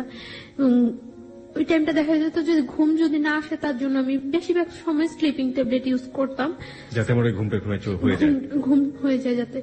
অনেক সময় দেখা যেত স্লিপিং ট্যাবলেট খাওয়ার পরে মানে এই 2 ঘন্টা 2.5 ঘন্টা 1-1.5 ঘন্টা ঘুমে কিছু হয় না, খুব ঘুম পাইতো পরে, কিন্তু তারপর করার কিছু ছিল না, আমার ফিরতে হবে, আমার ওইখানে যেতে হবে, তার জন্য আমি পারতাম না স্লিপিং ট্যাবলেট খাওয়ার পরেও ঝিমাইতে ঝিমাইতে হয়তো যাইতাম আমি, তারপর আমি বাসায় ঘুমানোর চেষ্টা করতাম না কখনো। দেখা গেছে আমার ওই ছেলেটা কি আপনার সাথে একই রুমে থাকতো? না, একই রুমে থাকতো না, আমি ওর মার সাথে থাকতাম আর পাশের একটা রুমে থাকতো। দেখা যেত যে অকারণে ওই রুমে খুব কম ঢুকতো না ততটা এই রুমে। দেখা গেছে আমি রাতে 10টা-11টায় বাসায় ফিরছি, ওই 12টা-1টার মধ্যে সবাই ঘুমিয়ে গেছে। সো এই রুমে আসার ততটা প্রশ্ন জাগতো না, আর আমি সকালবেলা 7টার মধ্যে বাসা থেকে বের হয়ে চলে। বাবা কি বলতো আপনার সাথে? বাবা কোনো ধরনের খারাপ আচরণ করতো না, ওর বাবার সাথে আমার ততটা হইতো না, দেখা হইতো না, কথা হইতো না, তিনি খুব একটা সময় এখানে থাকতো না। তো এইভাবে যাচ্ছিল লাস্ট কোরবানির ঈদ। কোরবানির ঈদে যখন হয় আমি আমার মানে ওদের সাথে বাড়ি যাই, ওদের সাথে ওদের বাড়িতে যাই, গ্রামের বাড়িতে ওদের বাড়িতে যাই। তো যাওয়ার কারণ আমি একা একা কোথায় কিভাবে যাবো, গ্রামের বাড়িতে যাই ওদের সাথে। যাওয়ার পরে ওদের ওইখানে আমি তো সকালবেলা যা পৌঁছায় সবাই, তো সকালবেলা যাওয়ার পর আমি 2-3 ঘন্টা পর আমি আমার নানা বাড়িতে চলে আসি। ওদের বাড়িতে তো আমি কখন থাকবোই না। আমাদের ওইখানেই বরিশালে। ওকে, তারপর গ্রামের বাড়িতে যায়, যাওয়ার পরে আপনি ওখান থেকে সুযোগ পেয়ে নানা বাড়িতে চলে যাই, কারণ ওইখানে গেলে হয়তো সবাই আমাকে দেখবে, আমার সাথে কথা বলবে, সবাই ফিল করবে যে ওই মেয়েটাই তো। তার জন্য আমি কিছুক্ষণ পর আমি আমার নানা বাড়িতে চলে আসি। নানা বাড়িতে চলে আসার পর আমি মানে 2-3 দিন ওইখানে থাকা হয়, তারপর আবার ঢাকা ব্যাক আসার পরে মানে ঢাকা আসার পরে আমি একদিনকে আমি সন্ধ্যার পরে আমি বাসায় ফিরতেছি, 8টা কি 8:30 বাজে আমি বাসায় ফিরতেছি। বাসায় ফেরার সময় একটা ছেলে ভ্যানের উপর বসা থাকে, কয়েকটা ছেলে, ওইখান থেকে একটা ছেলে কমেন্ট করে যে মনে হয় বাড়িতে গেছিল, কয়েকদিন যাবো তো দেখি নাই, বাড়ি থেকে আসছে। তো আমি তখন মনে করলাম যে এই ছেলেটা মনে হয় আমার ফলো করছে এর আগে, যেহেতু আমি বাড়ি থেকে আসার পরে এই কথা বলতেছে। তো আমি বাসায় চলে যাই। তো এর আগে ওই ছেলেটার ফেসটা আমার কাছে একেবারে অপরিচিত, ওই দিনই ফার্স্ট আমি ফেসটা দেখি, এবং ফেসটা দেখার পরে দেখা গেছে যে 2-1 দিনের মধ্যে ওর সাথে আমার দেখা হয়। বিশেষ করে আমি রাতে বাসায় ফেরার সময়, সকালে যখন আমি যাই 7টার দিকে তখন ওরকম কেউ থাকে না। তো রাতে ফেরার সময় দেখা গেছে 2-1 দিন পরপরই ওর সাথে আমার দেখা হয়, এবং কন্টিনিউ তখন আমাকে কমেন্টস করতে থাকে। তো এর আগে আমি যখন পড়াশোনা করি, পড়াশোনা অবস্থা অনেক অফার হয়, কিন্তু কখনো আমার কাছে ওগুলা রেসপন্স হয় না এবং খুব খারাপ লাগে, কিন্তু ওর কমেন্টসটা কেন যেন আমার ভালো লাগছিল। তো তখন তো আমি একেবারে সম্পূর্ণ একা, কোন ফ্রেন্ডদের সাথেও ততটা মিশতে পারি না, করতে পারি না, দেখা গেছে খুব ডিজার্ট থাকি। তো ওর কমেন্টস গুলো ভালো লাগার পরে ও কমেন্টস করতে আমি কিছু বলতাম না, আমি শুধু হাসতাম। এরকম কিছুদিন কমেন্টস করার পর একদিন সকালবেলা, আমি ওই দিন শুক্রবার, আমি ওই দিন কলেজ আসিনি, তো সকালবেলা 11টার দিকে আমি বাসা থেকে বের হয়েছি। বাসা থেকে বের হওয়ার পর ও তখন মনে হয় সম্ভবত ফার্স্ট ঘুম থেকে উঠছিল, তো ঘুম থেকে উঠে ও বের হয়ে আমারে দেখছিল, তো বলতেছে আজকে দিনটা অনেক ভালো যাবে। ঘুম থেকে উঠে দেখছি অ্যাঞ্জেল, তো আমি হাসা দিছি, হাসছিলাম, হাসার কাজ। কিভাবে দেখলো আপনাকে? মানে আপনি তো আপনার ওই আগের বাসাতেই থাকতেন। হ্যাঁ, ওই বাসাটা আর ওই বাসা, ওদের বাসাটা কাছাকাছি, একদম কাছাকাছি একদম। কোথায় ছিল বাসা? ঢাকার ঢাকার এলাকার নাম বললে কোনো সমস্যা নেই, আপনি ছেলের নামও বলেনি, কোনো সমস্যা নেই। কোথায় ছিল বাসাটা? ওর নামটা বলি আমি, ওর নামটা রুমেল।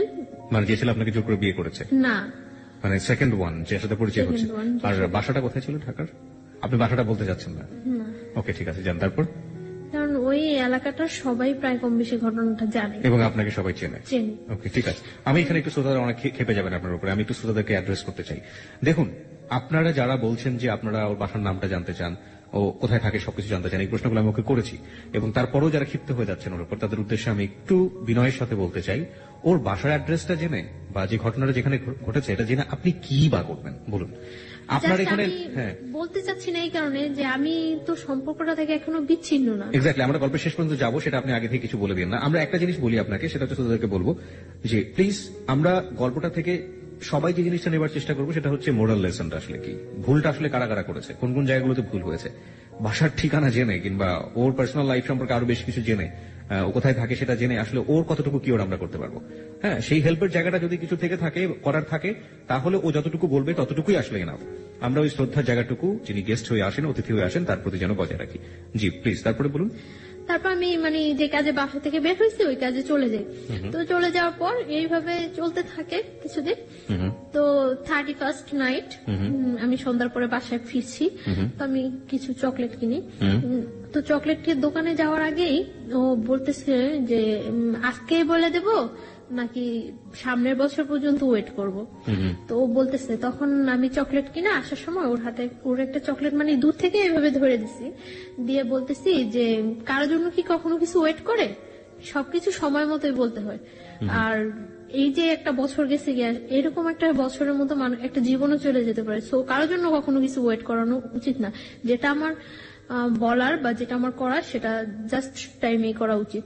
তো ওই কথাটা বলার পর আমি এই কথাটা বলে আমি সাথে সাথে কিছু না বলে সাথে সাথে চলে আসতেছি ও আমার পিছনে আসতেছে। তো আসে আমার বাসার গলির মধ্যে, মানে যে বাসা আমি যাবো ওই বাসার গলির মধ্যে ও বললো যে জাস্ট 1 মিনিট একটু দাঁড়ান। আমি দাঁড়াইলাম, দাঁড়ানোর পরে বলতেছে আপনার নামটা জানতে পারি? তো আমি আমার নামটা বললাম। বলার পর ও বলতেছে যে আপনার ফোন নাম্বারটা জানতে পারি? সরি, আমার ফোন নাম্বারটা তো দেওয়া যাবে না। পরে বলতেছে যে এই চকলেটটা নিয়ে যান, আজকে যদি আপনার ফোন নাম্বারটা আমাকে দিতেন সেটাই আমার জন্য বড় গিফট হতো। আমি বললাম যে আমি চকলেটটা নিয়ে যে আপনি ব্যাগ দিয়ে নিয়ে যেতে পারি, বাট আমি আমার ফোন নাম্বারটা দিতে পারবো না। তো বলতেছে দিবেন না? আমি বলতেছি না, ফোন নাম্বারটা দেবো না। পরে বলতেছে চকলেটটা দিয়ে দিবেন? পরে বলতেছে না, চকলেটটা নিয়ে চলে গেছে। চলে যাওয়ার পর তো 1st জানুয়ারি ওর সাথে আমার দেখা হয় নাই। তো 2nd 3rd জানুয়ারিতে ওর সাথে আবার আমার সাথে দেখা হয়েছে। দেখা হওয়ার পরে দেখা গেছে ও আমি যেই টাইমটা বাসা ফিরি ঠিক ওই টাইমটা স্পেসিফিক ধরে রাখে এবং ওই টাইমটা আমার সাথে কথা বলে। প্রত্যেকদিন যাওয়ার সময় কথা বলে, ও বলে আমিও বলি। মানে ও যেটা বলে আমি ওটা রিপিট অ্যান্সার করি। তো একটা কাগজের মধ্যে 6 জানুয়ারি দিন ও একটা কাগজের মধ্যে ওর ফোন নাম্বারটা লিখে আমাকে দেওয়ার জন্য যায়। তো আমি বলি যে আপনার ফোন নাম্বারটা দিয়ে লাভ নাই, আমি আপনাকে কখনো ফোন করবো না। তো বলে যে তাহলে আপনার ফোন নাম্বারটা প্লিজ দেন। তো আমি নাম্বারটা দেওয়ার পর আমি বাসায় ঢুকতে না ঢুকতে ও ফোন করার পর ও বলতেছে যে আমি ওর নাম জিজ্ঞাসা করে ওর নাম বলার পরে ও আমারে বলতেছে আপনি কি নার্স? আমি বলতেছি না, সরি আমি নার্স না। মানে আমার অ্যাপ্রনটা দেখে পরে বলতেছে নার্স না, তাহলে কি আপনি? পরে আমি বলতেছি যে আমি পড়াশোনা করি মেডিকেলে। বলতেছে কোন মেডিকেলে পড়ে? তো আমি বলতেছি যে আমি ওই মেডিকেলে পড়ি। তো আমি ওরা জিজ্ঞাসা করতেছি যে আপনি কি করেন? আমি বলতেছি যে আমি পড়াশোনা করি। আমি কোথায় পড়ি? বুয়েটে পড়ি। ওকে। তো আমি বুয়েটে পড়ে কথা বলি। ওর কথাগুলো খুব মানে ইনোসেন্ট লাগতো। মনে হয়তো যে খুব মারপ্যাচ নেই, খুব ইজি কথা বলে। তো আমি কথা বলছি। 1st দিন কথা বলার পরে ও 2nd দিন আমাকে অফার করলো আপনি আমার সাথে বিয়েতে যাবেন? তো আমি বললাম যে আচ্ছা যাবো। মনে এরকম শীতকাল, জানুয়ারি তো শীতকাল। তো বলতেছে যে আচ্ছা ঠিক আছে, আমি যাওয়ার সময় আপনাকে ফোন দিলে আপনি বের হইন। তো আমি মনে করছি যে মনে এমনিতেই ফান করতেছে। তো কিছুক্ষণ পর আবার ফোন দিয়ে বলতেছে না আপনাকে তো নিয়ে যাওয়া যাবে না, নিয়ে গেলে অনেক ছেলেরা ওইখানে থাকবো, জিজ্ঞাসা করবো এটা কে। তখন আমি কি বলবো? তখন আমি হাসি যে নিজেই বললো আবার নিজেই এই কথা বলতেছে। আপনি ইয়েস বলেছিলেন কোন সাহসে? কারণ আপনি তো এমন একটা বাসায় থাকেন যেখান থেকে না আমি যাবো না সেটা আমি শিওর ছিলাম যে আমি যাবো না। আমি বুঝছিলাম কারণ ওর কথাগুলো বলার না খুব সাহসের খুব অভাব ছিল ওর মধ্যে। সাহসের খুব অভাব। তো ও তখন আমি হাসার পরে আমি বলতেছি আচ্ছা ঠিক আছে আপনি যান, আমি এমনিতেও যাব না। এমনিতেও আপনার সাথে আমার 1st পরিচয়, আর তাছাড়া আমি কোথাও যাই না, আমি এমনিতেও যাবো না, আপনি যান, এনজয় করেন। পরে ও বিয়েতে গেল, বিয়ে থেকে আসলো, আসে আবার রাত্রে আমাকে ফোন করলো। ফোন করার পর আমি ওর সাথে 1 মিনিট 2 মিনিট কথা বলি। তো এইভাবে 3-4 দিন কথা বলার পর জাস্ট রাত্রে যখন 12টা, 12:15, 1টা বাজে, তখন ও আমার সাথে কথা বলে 2 মিনিট, 1 মিনিট, 3 মিনিট এরকম কথা বলে এবং খুব অস্থির একটা ভাব প্রকাশ করে। মানে আমার মনের মধ্যে খুব কনফিউশন হয়, এরকম অস্থির কেন? তো এবং কি যেন বলে মোমবাতি, মোম। তো আমি করি যে ও কি কোনো নেশা টেশা করে রাত্রে? একটা নেশাগ্রস্ত মানুষের কথা যখন তার ফিল হয় যে সে নেশা করা উচিত বা করবে, তখন একটা মানুষের বিহেভিয়ার দেখেই বোঝা যায়। তো ওর এরকম অস্থির অস্থির ভাবটা আমার কাছে খুব ইয়ে লাগে। তখন আমি কিউরিসিটি জাগে যে কি করে ও, কেন ও আমার সাথে 2-1 মিনিট কথা বলে রাখা দেয় বা এমন অস্থির অস্থির কেন। তো আমি ওই টাইমটা আমি ওরে বিশেষ করে ফোন দিই তখন রাত্রে যে কেন কি করে ও, আমি এটা জানার চেষ্টা করি। তো এইভাবে কয়েকদিন চলে যায়। কয়েকদিন পরে ও একদিন, ওর বাইক আছে, ও একদিন আমার কলেজ থেকে আনতে যায়, সেটা আমার না বলেই যায়, ফোন করে যে আমি আসছি, আপনি আমার সাথে যাবেন। পরে আমি আচ্ছা ঠিক আছে দাঁড়ান। তো আমি বের হয়ে আসি, আসার পরে আমার নিয়ে আসে বলতে কি মানে আমার বাসায় যে নিয়ে যেতে পারতো অনেকটা ঘুরায়।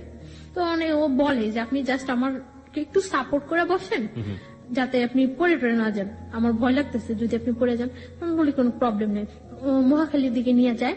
তো মহাখালী ফ্লাইওভার অনেক রাফ ড্রাইভ করে, জাস্ট এরকম একেবারে কাত হয়ে যায় একটু ধরার জন্য আপনাকে, মানে এরকম রাফ ড্রাইভ করতেছে। এমনিতেও ও সবসময় রাফ ড্রাইভ করে, একটু সুযোগ পাইলেই, রাস্তা একটু ফাঁকা পাইলেই এরকম করে। তো ফ্লাইওভার উপরে একেবারে কাত হয়ে গেছে। তখন আমার কাছে একটু ভয় লাগছিল, তখন আমি এরকম কাঁধের উপর হাতটা রাখি।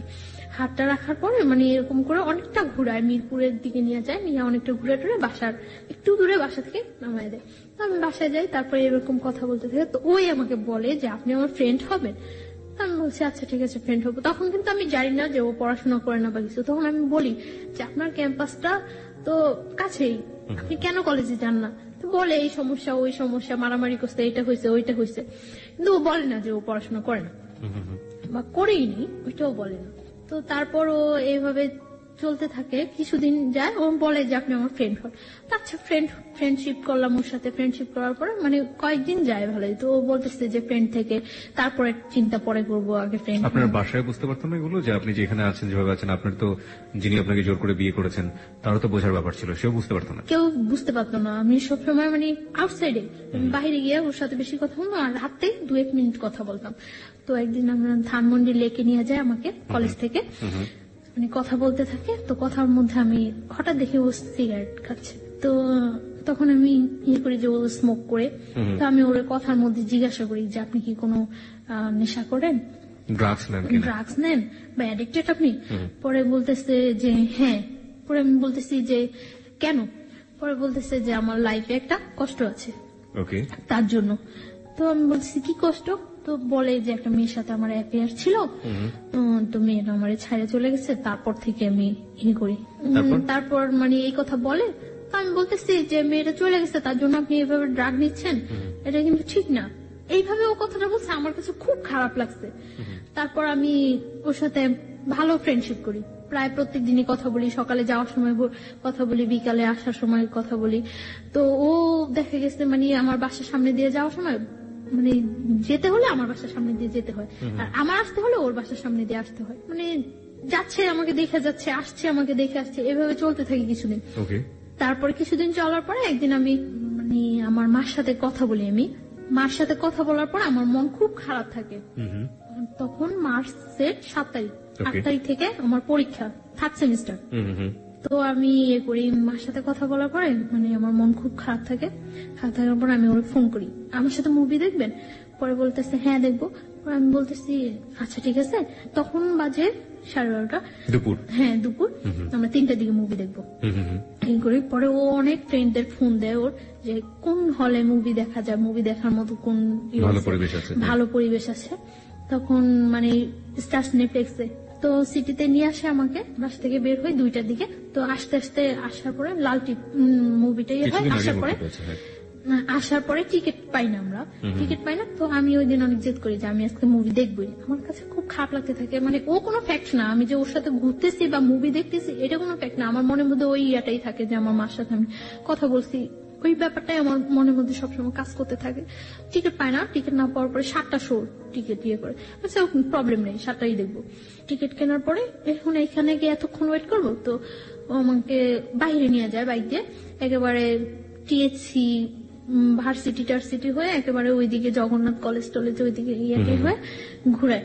তো ঘোরানোর পরে গোলা কিনে গোলা কিনে, আমি তো গোলা খাই। গোলা খাওয়ার পরে ও শহীদ মিনারের ওইখানে বসে, ও বাইকের উপরে বসে, আমি শহীদ মিনারের যে ইয়েটা আছে, প্রাচীরটা আছে যে সাইডে একেবারে, ওইখানে বসে। স্যান্ডেল খুলে বসছিলেন না স্যান্ডেল? না, মানে পা ঝুলে, পা ওই পাশে ঝুলে। শহীদ মিনার সম্পর্কে আপনারা মাঝে মাঝে এই ধরনের পত্রপত্রিকায় আমরা ইনফরমেশন গুলো পাই, যারা ওখানে বসেন, কাপল বসেন আর নর্মাল মানুষ বসেন, যাই বসেন না কেন, শুধুমাত্র 21শে ফেব্রুয়ারির দিন ছাড়া আর এই ফেব্রুয়ারি মাস ছাড়া বাকি দিনগুলো আসলে আমাদের শ্রদ্ধা থাকে না, আমরা স্যান্ডেল সহ উঠে যাই, যাচ্ছে তাই একটা পরিবেশ থাকে। কর্তৃপক্ষ যারা আছেন তারা তার দৃষ্টি রাখেনি না, কর্তৃপক্ষের কথা বাদ দিলাম, আমাদের অন্তরের জায়গা হচ্ছে ওটা, সেই অন্তরকে যেন আমরা শ্রদ্ধা করি, এমন কোন অ্যাক্টিভিটিস ওখানে না করি। যাই হোক, হ্যাঁ, তারপরে আপনি যেটা বলছিলেন। তারপর বসার পরে কথা টথা বলি, অনেকক্ষণ কথা টথা বলার পর আমরা আবার ব্যাক করি। ছবি ছবি দেখেছিলেন? হ্যাঁ, মুভি দেখছিলাম, আমি মুভি দেখতেছিলাম খুব মনোযোগ দিয়ে। কি ধরনের কথা হতো ওই সময় আপনাদের মধ্যে? জাস্ট এই কথা ওই কথা, ওইটা করছে ওইটা করছে এটা করছে এরকম। তো ও কখনো আমার সম্পর্কে জানতে চায়নি, আমার ফ্যামিলি ব্যাকগ্রাউন্ড বা কখনো জানতে চায়নি। আর আমি আমার ফ্যামিলি ব্যাকগ্রাউন্ড ওর কাছে সব সত্যই বলছি। ফ্যামিলি বলেছেন, বাট আপনার যে বিয়েটা হয়েছে শুধু এটাই বলি, এই পার্টটা আপনি বলেন, এই পার্টটা বলিনি। তো আমি এখানে কোথায় থাকি সেটা ও কখনো আমার কাছে জানতে চায় না। আমরা মুভি দেখি, আমি মুভিটা খুব মনোযোগ দিয়ে দেখি এবং ভালো লাগে আমার কাছে মুভিটা। আর ও মুভি দেখে না, ও এখানে বসে আমাকে দেখে। তা আমি বের হয়ে ওরে বলতেছি যে মুভি কেমন লাগলো, বলছে আমি কি মুভি দেখছি নাকি? আমি তো কি দেখছেন? আমি তখন দেখছি যে আপনি কিভাবে মুভি দেখেন। তারপর মানে বাসায় চলে যাই। বাসায় চলে যাওয়ার পর মানে আমরা বাইরে খাই, খাইটা বাসায় চলে যাই। চলে যাওয়ার পর রাত্রে আমাকে 1টার দিকে ফোন দেয়, আমি পড়তে থাকি, তখন ফোন দেয়। ফোন দিয়ে ও আমাকে মানে একসাথে মনে হয় যে আমরা শীট টিট দেখলে মুখস্থ করে পড়া বলি না টিচারদের কাছে, একসাথে ওরকম মনে হয় যেন কোনো শীট টিট মুখস্থ করে একসাথে ও আমাকে বলে যে আমি তোমাকে পছন্দ করি, এরকম এরকম এরকম সব একসাথে এক চান্সে মুখস্থ করলে। এক চান্সে মুখস্থ। তো আমি আশ্চর্য হয়েছি যে এইটা ছোটবেলা আর পিছনের বাড়ি থেকে মা চিল্লাতো, এই পড়িস না কেন, ওরকম ছোটবেলার কথা মনে পড়ে গেল আপনার কথা। হ্যাঁ, একসাথে বলতো। তুমি কি আশ্চর্য, এটা কি কোনো বলার ওয়ে? তো আমি চুপ করে থাকি। পরে বলতেছে তুমি আমার পরে জানাও। তুমি বলছো তখন? হ্যাঁ, তুমি আমার পরে জানাও। তা আমি কিছু বলি না, চুপ করে থাকি, কাটে দেই ফোন। তারপরেও আমাকে যখন ফোন দেয়, ফোন দিয়ে বলে যে আমি আপনি করে বলি। তুমি বলতেছে যে আপনি করে বলো কেন, তুমি করে বলো, পসিবল না। বলতেছে যে তুমি করে বলো, তুমি করে। এভাবে কয়েকদিন যাওয়ার পর আমি ওকে তুমি করে বলা স্টার্ট করি। ও দেখা গেছে তুমি আপনি মিশ্রণ হয়ে যায়, মিশ্রিত ভাষায় কথা বলতেছি। তো ও হাসতো, মিশ্রিত ভাষায়। এইভাবে কয়েকদিন যায়, যাওয়ার পরে মানে ওর সাথে এক পর্যায়ে কি রিলেশন হয়ে যায়, অ্যাফেয়ার হয়ে যায় আমার সাথে। ওর কথাগুলি আমার খুব ভালো লাগে, যখন কথা বলে আমার খুব ভালো লাগে। আমি অবাক হয়ে তাকিয়ে থাকি যে ও কথা বলে, কিন্তু খুব স্বাভাবিক ভাষায়, সাবলীল শুদ্ধ ভাষায় কথা বলে তা কিন্তু না, নর্মাল কথা বলতেছে, কিন্তু আমার কাছে খুব ইনোসেন্ট লাগে। তার জন্য আমি ওর কথায় খুব ইয়ে হয়ে যায়। কিন্তু ও যে মানে ফলস বলতেছে, মিথ্যা বলতেছে, আমি ফিল করি। এটা আমি অনেক কিছু আমি ফিল করতে পারি, মিথ্যা বলছে আপনি ফিল করতে পারছেন, ফিল করতে পারি। কিন্তু আমার কাছে তারপরেও ভালো লাগে কথাগুলো, কারণ ওই সময়টা আমার কেউ ছিল না, আমার পাশে একটা লোক যে আমি তার সাথে ইয়ে করবো, এনজয় বলতে আমার লাইফটাই খুব ইয়ে ছিল। যতক্ষণ ওর সাথে থাকতাম বা কথা বলতাম আমার কাছে খুব ভালো লাগতো। সমুদ্রের মধ্যে মানুষ যখন পড়ে এবং সে যদি সাঁতার না জানে, হাতের কাছে যাই পাবে সেটা কি সে অবলম্বন করবে, সেটা খড়কুটোই হোক আর যাই হোক। গল্পটা শোনার পর আসলে তাই মনে হচ্ছে। শুনুন তারপর। তো এইভাবে কয়েকদিন যায়, অ্যাফেয়ার ওর সাথে আমার ভালো একটা রিলেশন হয়ে যায়। ও আমাকে মানে শিফট করে নিয়ে যায়, দিয়ে যায়। ওর সাথে যে কোনো ব্যাপারে আমি ওর সাথে শেয়ার করি, যে কোনো। কিন্তু শুধু একটা ব্যাপারে আমি বলি না যে আমার আগে একটা বিয়ে হয়েছিল, আমি অনেক ট্রাই করি বলার জন্য যে আমার এটা বলা উচিত, কিন্তু আমার মানে বলতে গেলেই ভয় হয় যে এটা বললে সম্ভবত ও আমার সাথে রিলেশন রাখবে না। কিন্তু ওর কথার মধ্যে অনেক সময় প্রকাশ পাইতো যে ও বলতো যে তোমার যদি 20টাও বিয়ে হয় তাতেও কোনো প্রবলেম নেই, তারপর আমি তোমাকে বিয়ে করবো। আচ্ছা, তার মানে আপনি বলে দিয়েছেন যে আপনি তাকে লাভ করেন? হ্যাঁ, দুজনের মধ্যে ওয়ার্ড দিয়ে হয়ে গেছে। হ্যাঁ, ওকে। তো ওর সাথে আমার রিলেশনটা ভালো চলতে থাকে। তো আমি যেখানে থাকি ওইখানে কেউই জানে না যে আমি ওই ছেলেটার ওয়াইফ, কেউ জানতো না। মানে কি বাড়ির লোকজন ছাড়া আশেপাশে কেউ? বাড়ির লোকজনও জানতো না, কারণ আমরা একটা ফ্ল্যাট বাসায় থাকতাম, কেউ জানতো না যে আমি ওই ছেলেটার ওয়াইফ। ওর ফ্যামিলি ছাড়া আশেপাশে কেউ জানতো না। কারোর কাছে আমি তো বলতামই না, ওরও বলার প্রয়োজন হয় নাই, কারোর কাছে বলতো না। তো আর আমি তো সবসময় আমার মতোই চলতাম। তো ওই এলাকার অনেকেই জানে যে ওই ছেলেটার সাথে আমার সাথে রিলেশন হয়, রুমেলের সাথে আমার সাথে রিলেশন, এটা ওই এলাকার অনেকেই জানে। আপনার তথাকথিত হাজবেন্ড যদি বলি জোর করে যে করলো, ও জানতো না? সব জানলে তো ওরও জানার কথা। ও পরে জানতে পারে। ওকে, যাই আমরা সিরিয়ালে যাই, তারপর কিছুদিন যাওয়ার পরে মানে ওদের বাসার সবাই, আমি যে বাসা থাকি ওই বাসার সবাই বেড়াইতে যায়, আমি যাই না। কোথায় বেড়াতে যায়? গাজীপুর। মানে ওরা ফ্যামিলি মিলে একটা কোথাও বেড়াতে যায়, আপনি যান না? ওকে, আমি যাই না, আপনি থেকে যান। আমি থেকে যাই। এর মধ্যে ও আবার বাইক অ্যাক্সিডেন্ট করে। বাইক অ্যাক্সিডেন্ট করার পরে ওর একটা ফ্রেন্ডের বাসায় কাছেই, ওর ফ্রেন্ডরা সবাই জানতো, সবাই আমাকে চিনতো, তো কাছে ওর ফ্রেন্ডের বাসা। ওর ফ্রেন্ডের বাসায় কেউ থাকে না, সবাই বাড়িতে গেছে সবাই, তো ওর ফ্রেন্ডের বাসা প্রত্যেকদিন যায় আমি ওরে দেখে আসতাম। তো এর মধ্যে 26 মার্চ যেদিন বিকালে আমি আমার একটা ফ্রেন্ডের বাসায় গেছি, তো ওর কাছে এটা খুব খারাপ লাগছে যে আমি অ্যাক্সিডেন্ট করছি আর ও মনে হয় ঘুরতেছে। তো আমার ফোন দিয়ে বলতেছে ভালোই তো ঘুরতেছো। আমি বলবো ঘুরতেছি, আমি জাস্ট কিছু শীত বই টই নিয়ে ওর বাসায় গেছিলাম। তো আমি চলে আসি, চলে আসার পর আমি বলতেছি যে কোথায়, এখন তো তোমার সাথে দেখা করবো না। আমি কেন, আমি এখন এত কষ্ট করে চলে আসছি আর এখন দেখা করবো না মানে? পরে বলতেছে আচ্ছা ঠিক আছে তুমি বাসায় যাও, আমি তোমার ফোন দিচ্ছি। তো আমি বাসায় গেছি, তারপর ফোন দিচ্ছি সন্ধ্যার পর। তো ওই সন্ধ্যার পর ওর ওই ফ্রেন্ডের বাসায় গেছি, যাই কিছুক্ষণ গল্প টল্প করার পর আবার আমি বাসায় চলে আসছি। তো প্রত্যেক দিনই আমি রাতে যাওয়ার সময় ওর ওই ফ্রেন্ডের বাসায় যা ওরে দেখে যেতাম। ও অ্যাক্সিডেন্ট করছে, ওর পায়ে ব্যান্ডেজ ট্যান্ডেজ করা ছিল, শরীরে বিভিন্ন ইয়েতে ব্যান্ডেজ করা ছিল, ছুলে টুলে গেছে। তো আমি ওই দিন প্রত্যেক দিনই ওরে দেখে যেতাম। এর মধ্যে ওরা যেদিন গাজীপুর গেছে ওই দিন তো আমি বলছি যে আমার বাসায় কেউ নেই। পরে বলতেছে যে আচ্ছা তুমি আসবা, এই বাসায় আসবা? পরে আমি বলছি আচ্ছা আসবো। তো ওই বাসায় গেছি, তো রাত্র হয়ে গেছে, প্রায় 11টা বেজে গেছে। তো বলতেছে এখন তুমি বাসায় যাবা? তো 11টা বেজে গেছে, বলতেছে তুমি বাসায় যাবা? আচ্ছা ঠিক আছে তুমি নিচে যাও, আমি তোমাকে দিয়ে আসবো। পরে দিয়ে আসছে। আমার পরীক্ষা শেষ হয়ে গেছে এপ্রিলের 16 তারিখ। ওই দিন প্রচুর বৃষ্টি হচ্ছে। তো সন্ধ্যার সময় ও আমার বলতেছে যে এখন যদি আমি সুস্থ থাকতাম তাহলে তোমার নিয়ে ভিজতাম বাইরে। তো আমি বলতেছি আচ্ছা ঠিক আছে, তো এখন কি প্রবলেম, ভিজো। পরে ও আমার বলতেছে যে একা একা ভিজতে ভালো লাগে না, তুমি আসবা? আমি বলতেছি আচ্ছা আসবো। কোথায় আসবো? ওদের বাসার সামনে ওর আরেকটা ফ্রেন্ডের বাসা, তুমি ওই বলি সামনে আসো, তোমার নিয়ে আসবো আমরা। পরে আমি গেছি, যাওয়ার পরে ও নিয়ে গেছে ওই ফ্রেন্ডের বাসা। কনস্ট্রাকশনের কাজ চলছে, 5 তলা পর্যন্ত কাজ চলছে এখন। তো 5 তলা ছাদে নিয়ে গেছি। ছাদে নেওয়ার পর অনেক বৃষ্টি হয়েছে, তো আমরা ভিজছি, অনেকক্ষণ ভিজছি। ভিজার পর খুব ভালো লাগছিল, অনেকদিন পর মনে হয় একেবারে একটা রিল্যাক্স, খুব খুব এনজয় করছি আমি। ভিজার পর ঠান্ডা লাগতেছিল। 5 তলাটা যে হচ্ছে ওই রুম গুলোর ভিতরে ঢুকে গেছি। তো ভিতরে ঢুকে গেছি মতন ওর নিচ থেকে একটা তাওয়াল আনানোর ব্যবস্থা করছে, যে ভিজে গেছে ঠান্ডা লাগতেছে। তো একটা তাওয়াল আনছিল মতন মুছে পেয়েছে, ওইখানে দাঁড়াইছিলাম। এর মধ্যে কারেন্টটা চলে যায়। কারেন্টটা চলে যাওয়ার পর ওর ফ্রেন্ডরা ওই পাশে থাকে, সামনে থাকে, দেখতেছে যে কেউ আসছে কিনা।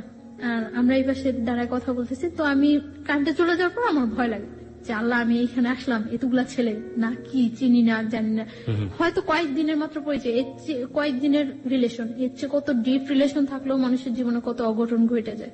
কেন আসলাম আমি এখানে? আমি যতটুকু না ভয় পাচ্ছি তার চেয়ে বেশি ভয়ও পাচ্ছে।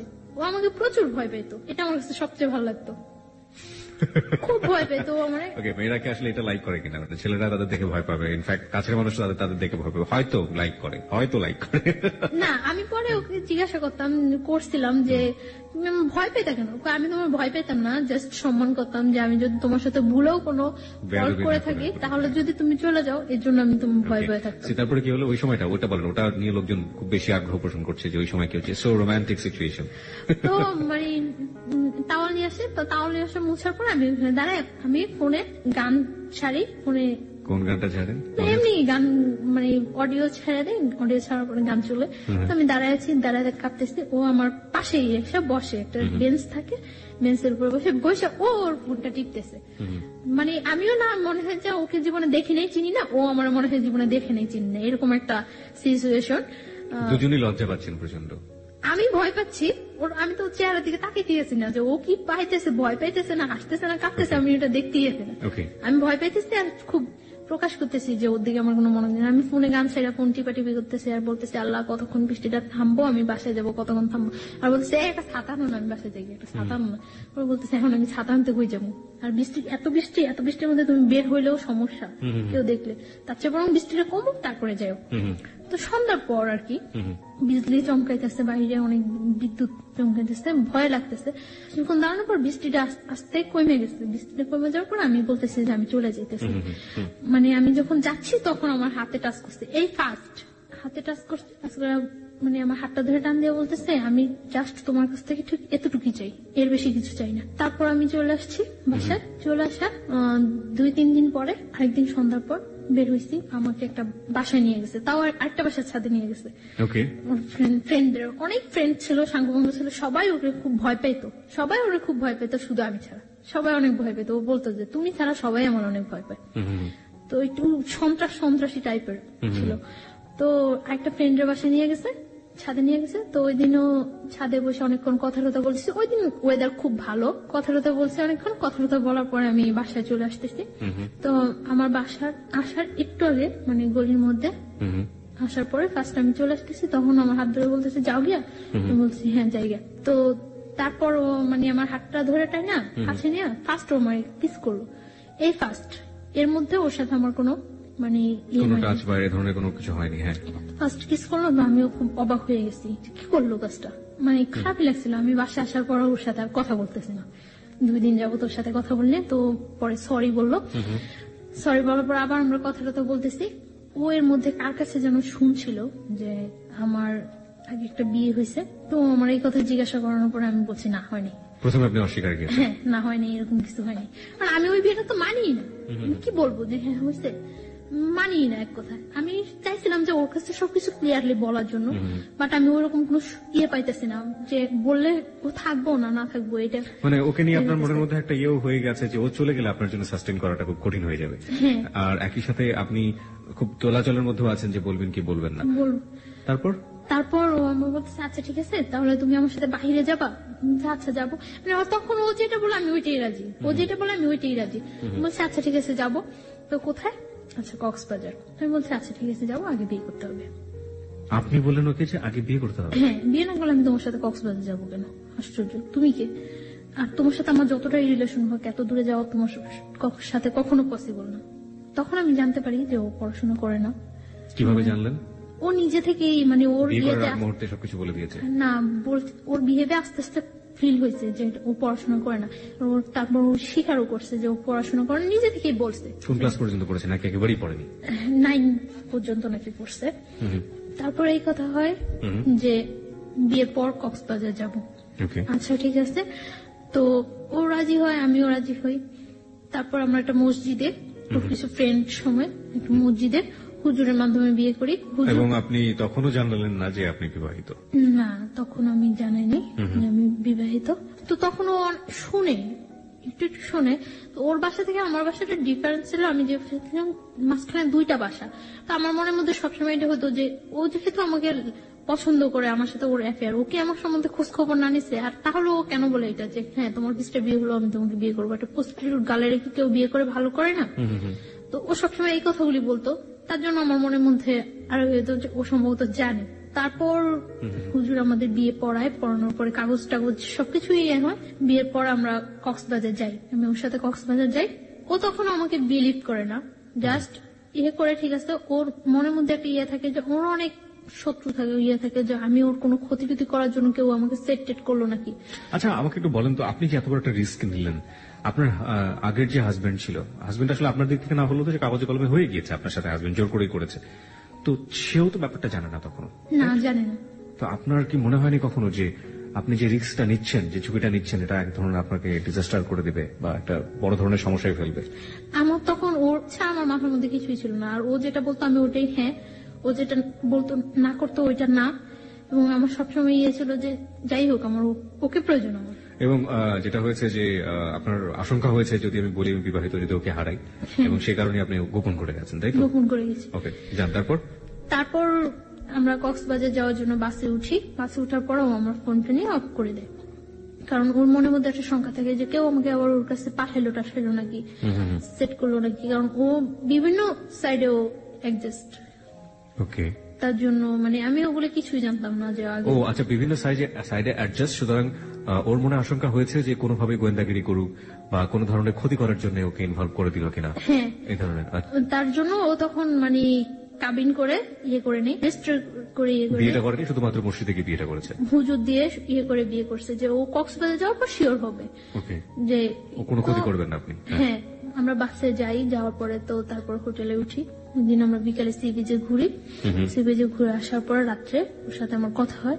মানে তখন তো আমরা হাজব্যান্ড ওয়াইফ, জি। শরীয়ত মধ্যে হাজব্যান্ড ওয়াইফ। তো ফার্স্ট রাত্রে কথা, অনেকক্ষণ কথাটাতে হওয়ার পর তারপর খুব জার্নি করে যাই তো, প্রায় মানে যেখানে আমরা কক্সবাজার পৌঁছানোর কথা সকালে, ওইখানে আমাদের প্রায় 3:30 4টা বেজে যায় Okay. কক্সবাজার পৌঁছাতে, এবং যাওয়াটা খুব জার্নি হয়ে যায়, এবং যে পথের মধ্যে বাস নষ্ট হয় অনেক, তার জন্য মানে তোকে সময় লেগে যায় অনেক। হ্যাঁ খুব ক্লান্ত লাগে, তো আমরা শুয়ে পড়ি। এর মধ্যে ফার্স্ট আমার সাথে রিলেশন, ফিজিক্যাল ইন্টিমেসি বা যেটা বলি শারীরিক সম্পর্ক হয়। তো মানে আমি ওটার জন্য এটাই ছিল আপনার জীবনের ফার্স্ট First. ফিজিক্যাল হ্যাঁ। Relationship, right? ওকে, তো আমি ওটার জন্য প্রস্তুত ছিলাম না, কেন প্রস্তুত ছিলেন না? এটা আমার মনের মধ্যে এরকম কিছু ছিল না। এরপর আপনি একজনকে বিয়ে করেছেন, আপনি তারপর মনের মধ্যে থাকবে না, ব্যাপারটা কেমন হয়ে গেল না? না, আমি এইভাবে যাচ্ছিলাম না। কিভাবে যাচ্ছিলেন? আমি জাস্ট ওর সাথে কোনো সম্পর্ক ছাড়া আমার একটা মেয়ে এত দূরে যাওয়া ঠিক না, তার জন্য আমি ওরা বলছি যে হ্যাঁ বিয়ে পরে তারপরে যাব। বাট এইভাবে আমার কোনো ইয়ে ছিল না। আমার কাছে ব্যাপারটা অনেক খারাপ লাগছে, অনেক ভয় পেয়েছি আমি। ভয় পাওয়ার পরে আমি আচ্ছা, washroom-এ- ভয় আপনি ওয়াশরুম প্রসঙ্গে আমরা আসছি, ভয় আপনি কেন পেতেন? মানে ভয় কি আপনি পুরো সিচুয়েশনটাকে পেয়েছেন নাকি ফিজিক্যাল ব্যাপারটাকে পেয়েছেন? কারণ আপনি ডাক্তারি পড়াশোনা করছেন, so you know better. Physical রিলেশনটা চেয়ে আমি সিচুয়েশনটা বেশি ভয় ভয় পাইছি। পেয়েছি, এক্স্যাক্টলি। সিচুয়েশনটা আমি বেশি ভয় পাইছি। তো আমি ওয়াশরুমে যাই অনেকক্ষণ কান্না করি, ওয়াশরুমে যে কি করলাম, কি হলো, ঠিক করলাম না ভুল করলাম। আমার মনের মধ্যে সবসময় একটা কনফিউশন থাকতো যে আমি কাজটা কি ঠিক করছি না ভুল করছি। তো ও বুঝতে পারে যে আমি ওয়াশরুমের মধ্যে কান্না করতেছি। তো আমি অনেকক্ষণ পর যখন দরজা নক করার পর আমি ওয়াশরুমের দরজা খুলি, তো ও আমার টাওয়াল দেয়। তারপর আমি ফ্রেশ হয়ে ভিতরে এসে দেখতেছি যে ও হাত কেটে অনেক ব্লাড ইয়ে হয়েছে। তো তখন আমার কাছে আবার অনেক খারাপ লাগে যে ও হাতটা কাটলো আমার জন্য। আমি এই সিনটা তো না করলেও পারতাম না। আমি বুঝতেছিলাম না যে আমি কি করছি, কি করা উচিত, বা আমি ভুল করতেছি না ঠিক করতেছি। শুধু আমার ইয়ের মধ্যে আমি একটা জিনিস ফিল করি যে আমি কোনো কিছু না করলে হয়তো বা ও আমার ছেড়ে চলে যাবো। ওকে, আর ভয় পাইছি, এতটা দূরে গেছি, কখনো যাই নাই ওইখানে, কাউকে চিনি না, তার জন্য অনেকটা ভয় পাইছি। তো তারপর খাবার নিয়ে আসে, খাবার নিয়ে আসার পর ও নিজে আমার খাওয়াই দেয়, খাওয়াইটাও দেওয়ার পর মানে আমার ইয়ে করে যে সরি তুমি যে এরকম কান্নাকাটি করবো আমি বুঝি নাই, এটা কর। তারপর ইজি হয়ে যায়। তারপর মানে ও আমার অনেক বুঝায়, কান্নাকাটি করে। আমি তারপর ঘুমায় যাই। আমি মানে ঘুমায় যাওয়ার পর ও যে হাত কাটে, তখন আমি দেখি যে হাত কাটে ব্লাড ব্লিডিং হইতেছে। তারপর আমি ওটার ওয়াশ টশ করি, মুছে টুছে দিয়ে ব্যান্ডেজ দিয়ে আমার কাছে তখন আমার কাছে অনেক খারাপ লাগে যে আসলে মনে হয় ও ইচ্ছাকৃত ভাবে কাজটা করে নেই, করলে কি আমি আমার কষ্ট পাওয়াতে কি ও হাত কাটতো। তারপরে ও এখানে থাকি, 4-5 দিন থাকি, আমরা খুব এনজয় করি। এনজয় করলেও ওর মধ্যে একটা মানে কনফিউশন থাকে। আমার মনের মধ্যে তো সবসময় একটা ইয়ে যে আমি কি করতেছি, কোথায় যায় দাঁড়াবো আমার জীবনটা, আমি কি করতেছি এটা। আর আমার মনে হয় যে আমার চোখ বুঝলে শুধু আমি ওরে ফিল করতে পারি, আর কিছুই না। তখন আমি ফিল করতে পারতেছিলাম যে ও যদি যতটা খারাপই হোক আর যতটা পড়াশোনা না করুক, যাই করুক, তারপর আমার মনে হয় যে আমার জন্য ওরে প্রয়োজন। আমি এটা ফিল করতেছি, খুব খুব ফিল করতেছি। হ্যাঁ, আমি দেখি যে ও খুব কান্নাকাটি করতেছে। তো আমি ওরে জিজ্ঞাসা করি যে কেন কান্নাকাটি করতেছো। তখন ও আমার বলতেছে যে আমি তোমার অনেক লাভ করি, অনেক ভালোবাসি, কিন্তু বাট যদি আমি তোমার না পাই এজন্য অনেক কান্নাকাটি করে ও, যে আমি তো আমার ফ্যামিলির কিছুই জানাইনি যে এরকম ইয়ে করতেছি। এর মধ্যে আমরা হিমছড়ি, মহেশখালী অনেক জায়গায় ঘুরি, খুব এনজয় করি। তার মধ্যে আমার মনের মধ্যে সবসময় একটা ও আমার জিজ্ঞাসা করতো কি চিন্তা করো তুমি, এত কি চিন্তা করো, এত কি চিন্তা করো। তারপর আমি বলতে পারতাম না যে আমি এই ব্যাপারটা চিন্তা করতেছি। আমার মনের মধ্যে সবসময় ইয়ে হতো যে ও আমার ছেড়ে চলে যাবো তাহলে। তো তারপর আমরা ঢাকা চলে আসি। আসার সময় সারা বাসের মধ্যে আমি মানে খুব আমার পেইন ফিল হইতেছিল, পেটে অ্যাবডোমেনাল পেইন হচ্ছিল, আমার পেট ব্যথা করতেছিল প্রচুর। কেন জানো আমার খুব খারাপ লাগতেছিল, এবং আমার মনে হইতেছিল যে আমি জীবন থেকে মনে হয় অনেক কিছু হারাই ফেলতেছি। আস্তে আস্তেই মানে সারা রাত্র আমি ইয়ে করি যে আমি আর ওই বাসায় থাকবো না, যে যেভাবেই হোক আমার এই ওকে পাইতে হলে আমার এই ওয়েটা থেকে বের হয়ে আসতেই হবে, যেভাবে হোক। আমি কক্সবাজার যাওয়ার পরেই ওই ছেলেটা জানে যে আমি ওর সাথে কক্সবাজার গেছি বা ওর সাথে আমার রিলেশন। শুনে তখন যে মানে দারোয়ান তারপরে এলাকার লোকজন বলে যে আপনাদের বাসায় যে মেয়েটা আছে ওই মেয়েটার সাথে তো ওই ছেলেটার সাথে রিলেশন। ওকে, তখন ও সবাই পাবলিশ করতে থাকে যে আমি ওর ওয়াইফ, এটা পাবলিশ করতে থাকে। তখন আমি কিছুই জানি না। তো আমি আসার পর আমি তো সকালবেলা এসে আমি দুপুরে এই বাসা থেকে বের হয়ে আসি। আপনার আগের হাজবেন্ডটা এখন পাবলিশ করতে শুরু করলো যে আপনি তার ওয়াইফ। বের হয়ে আসে আমি ওরে ফোন দিই যে আমি বাসা থেকে বের হয়ে আসছি। পরে বলতেছে কেন তুমি বাসা থেকে বের হয়ে আসছো? আমি বলতেছি যে আমার পক্ষে ওই বাসা থাকা সম্ভব না। তখন আমি কিন্তু বলি নাই, শুধু একটু বলছি যে আমার পক্ষে ওই বাসা থাকা সম্ভব না। তো আসার পরে ও বলতেছে তাহলে এখন কোথায় যাবা? অনেক মানে ঘুরতেছি আমরা, কোথাও থাকার জায়গা ম্যানেজ করতে পারতেছি না। কি আসছে রুমেল? হ্যাঁ, পরে আমরা ইয়ে করলাম, আমি আমার খালার বাসায় চলে যাই। তখন আমি ওরে প্রেশার ক্রিয়েট করতে থাকি যে তুমি তোমার ফ্যামিলিতে জানো, যেহেতু আমাদের মধ্যে রিলেশন হয়ে গেছে, বিয়ে হয়ে গেছে, সবকিছু হয়ে গেছে, তো তুমি তোমার ফ্যামিলিতে জানো। তো প্রেশার ক্রিয়েট করার পরে ওর বোনেরে জানায়। তো বোনেরা জানানোর পর ওর বোন আমার সাথে দেখা করার কথা বলে। তো ও এটা বলে না যে বিয়ে হয়ে গেছে, এটা বলে না, জানতে পছন্দ করে। তো আমার ওর বোনের কাছে নিয়ে যায়, দেখাটা হয়, কথা টথা হয়। পরদিন 15 জুন ওর বার্থডেতে ওর বোনের বাসা আমাকে ইনভাইট করার পর আমি ওর বোনের বাসায় যাই। সবাই খুব ইজি মাইনে নেয়, সবাই বুঝে না আসলে যে রিলেশনটা এত ডিপলি, এটা কেউ বুঝে না, মনে করে যে হয়তো বা থাকবে কি থাকবে না, ফ্রেন্ডশিপ আছে, গার্লফ্রেন্ড বয়ফ্রেন্ড মাইনে নেয় ইজিলি। তো ওর বোনের বাসায় যাওয়ার পর ওই বাসায় দুপুরে আমি লাঞ্চ করার পর বিকালে ওর বোনের হাজবেন্ড, ওর যে দুলাভাই, করে না, সাপোর্ট করে না। তো বিকালে আমি কেক টেক কাটার পর সন্ধ্যা রাত্রেও আমার দিতে আসে। তো দিতে আসার পর আমার খালতো ভাইয়ের সাথে ওর ইন্ট্রোডিউস হওয়ার পর আমার খালতো ভাই ফিল করে যে এটা হলো কারণ যে ওই বাসা থেকে কেন চলে আসছে। আমার খালতো ভাইয়ের সাথে আমার আগে যে হাজবেন্ড ছিল ওর সাথে খুব ভালো রিলেশন ছিল। আমার খালতো ভাই করে কি ব্যাপারটা আমার ফ্যামিলিতে জানিয়ে দেয়। আমার বাড়ি থেকে আমাকে ইমিডিয়েট বাড়িতে যাওয়ার জন্য ফোন করে, আমার আব্বু অসুস্থ বলে। তো আমি বাড়িতে যাই। এই গেলেন কতদিন পরে গেলেন? 1 বছর 4 মাস। ওকে, আপনার ফার্স্ট হাজবেন্ড যাকে বলছেন আপনি, সে এই ঘটনার পর থেকে কোন সিন ক্রিয়েট করেনি? কারণ সে তো সন্ত্রাসী ছিল এক ধরনের।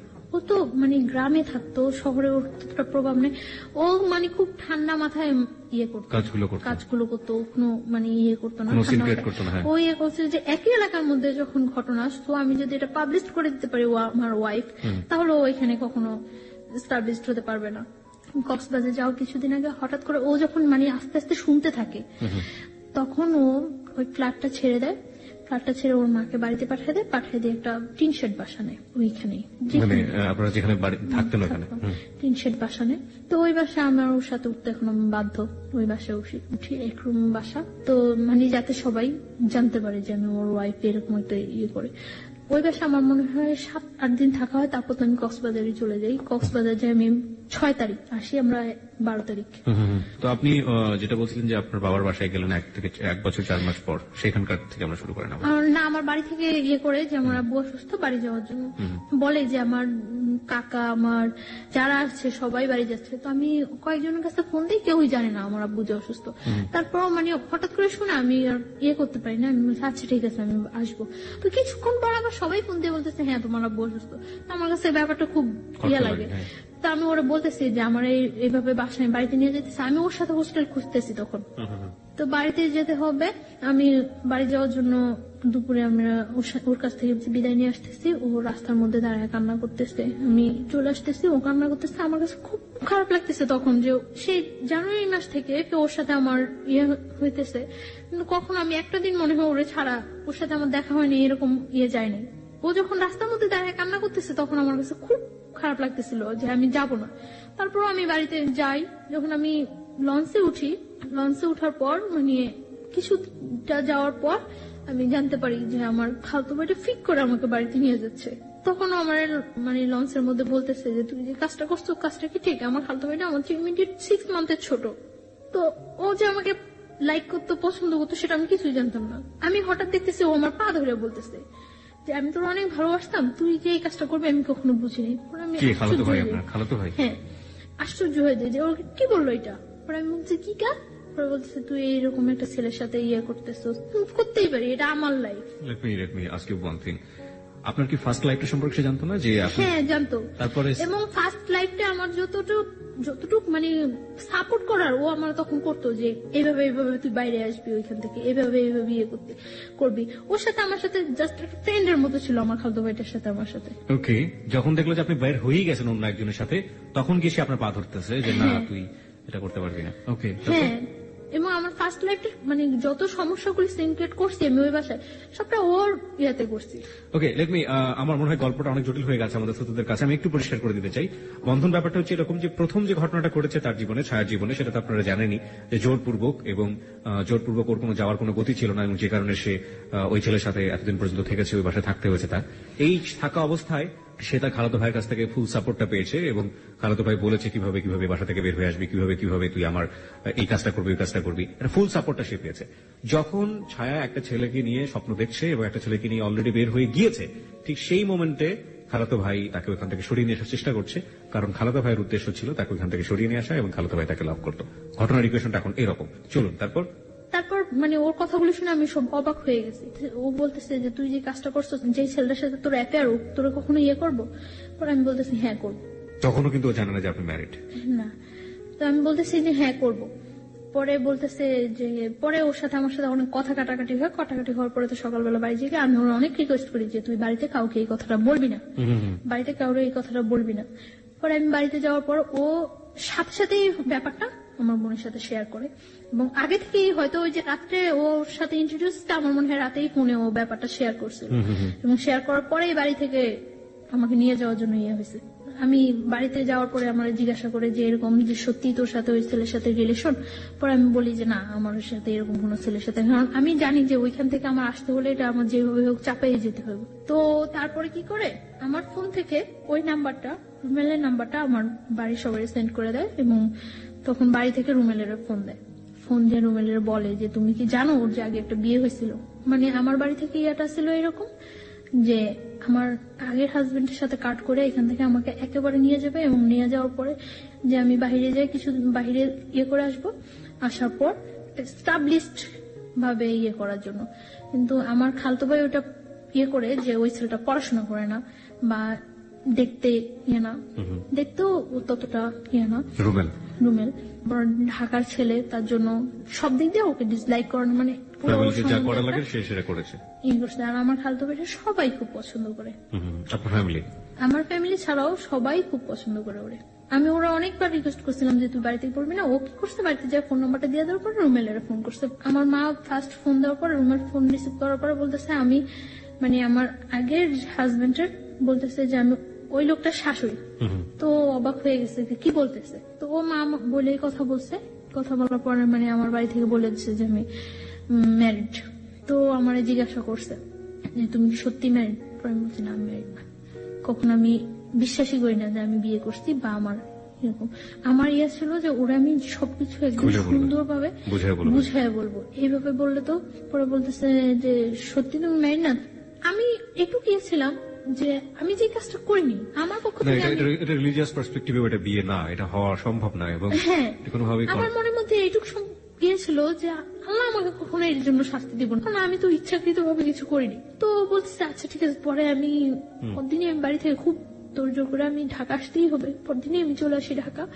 এক কথায় পালাই চলে আসি ঢাকা, বাড়ি থেকে পালাই চলে আসি, দুপুরবেলা পালাই চলে আসি। আসার পর পরদিন সকালে আসি, আসার পরে মনের মধ্যে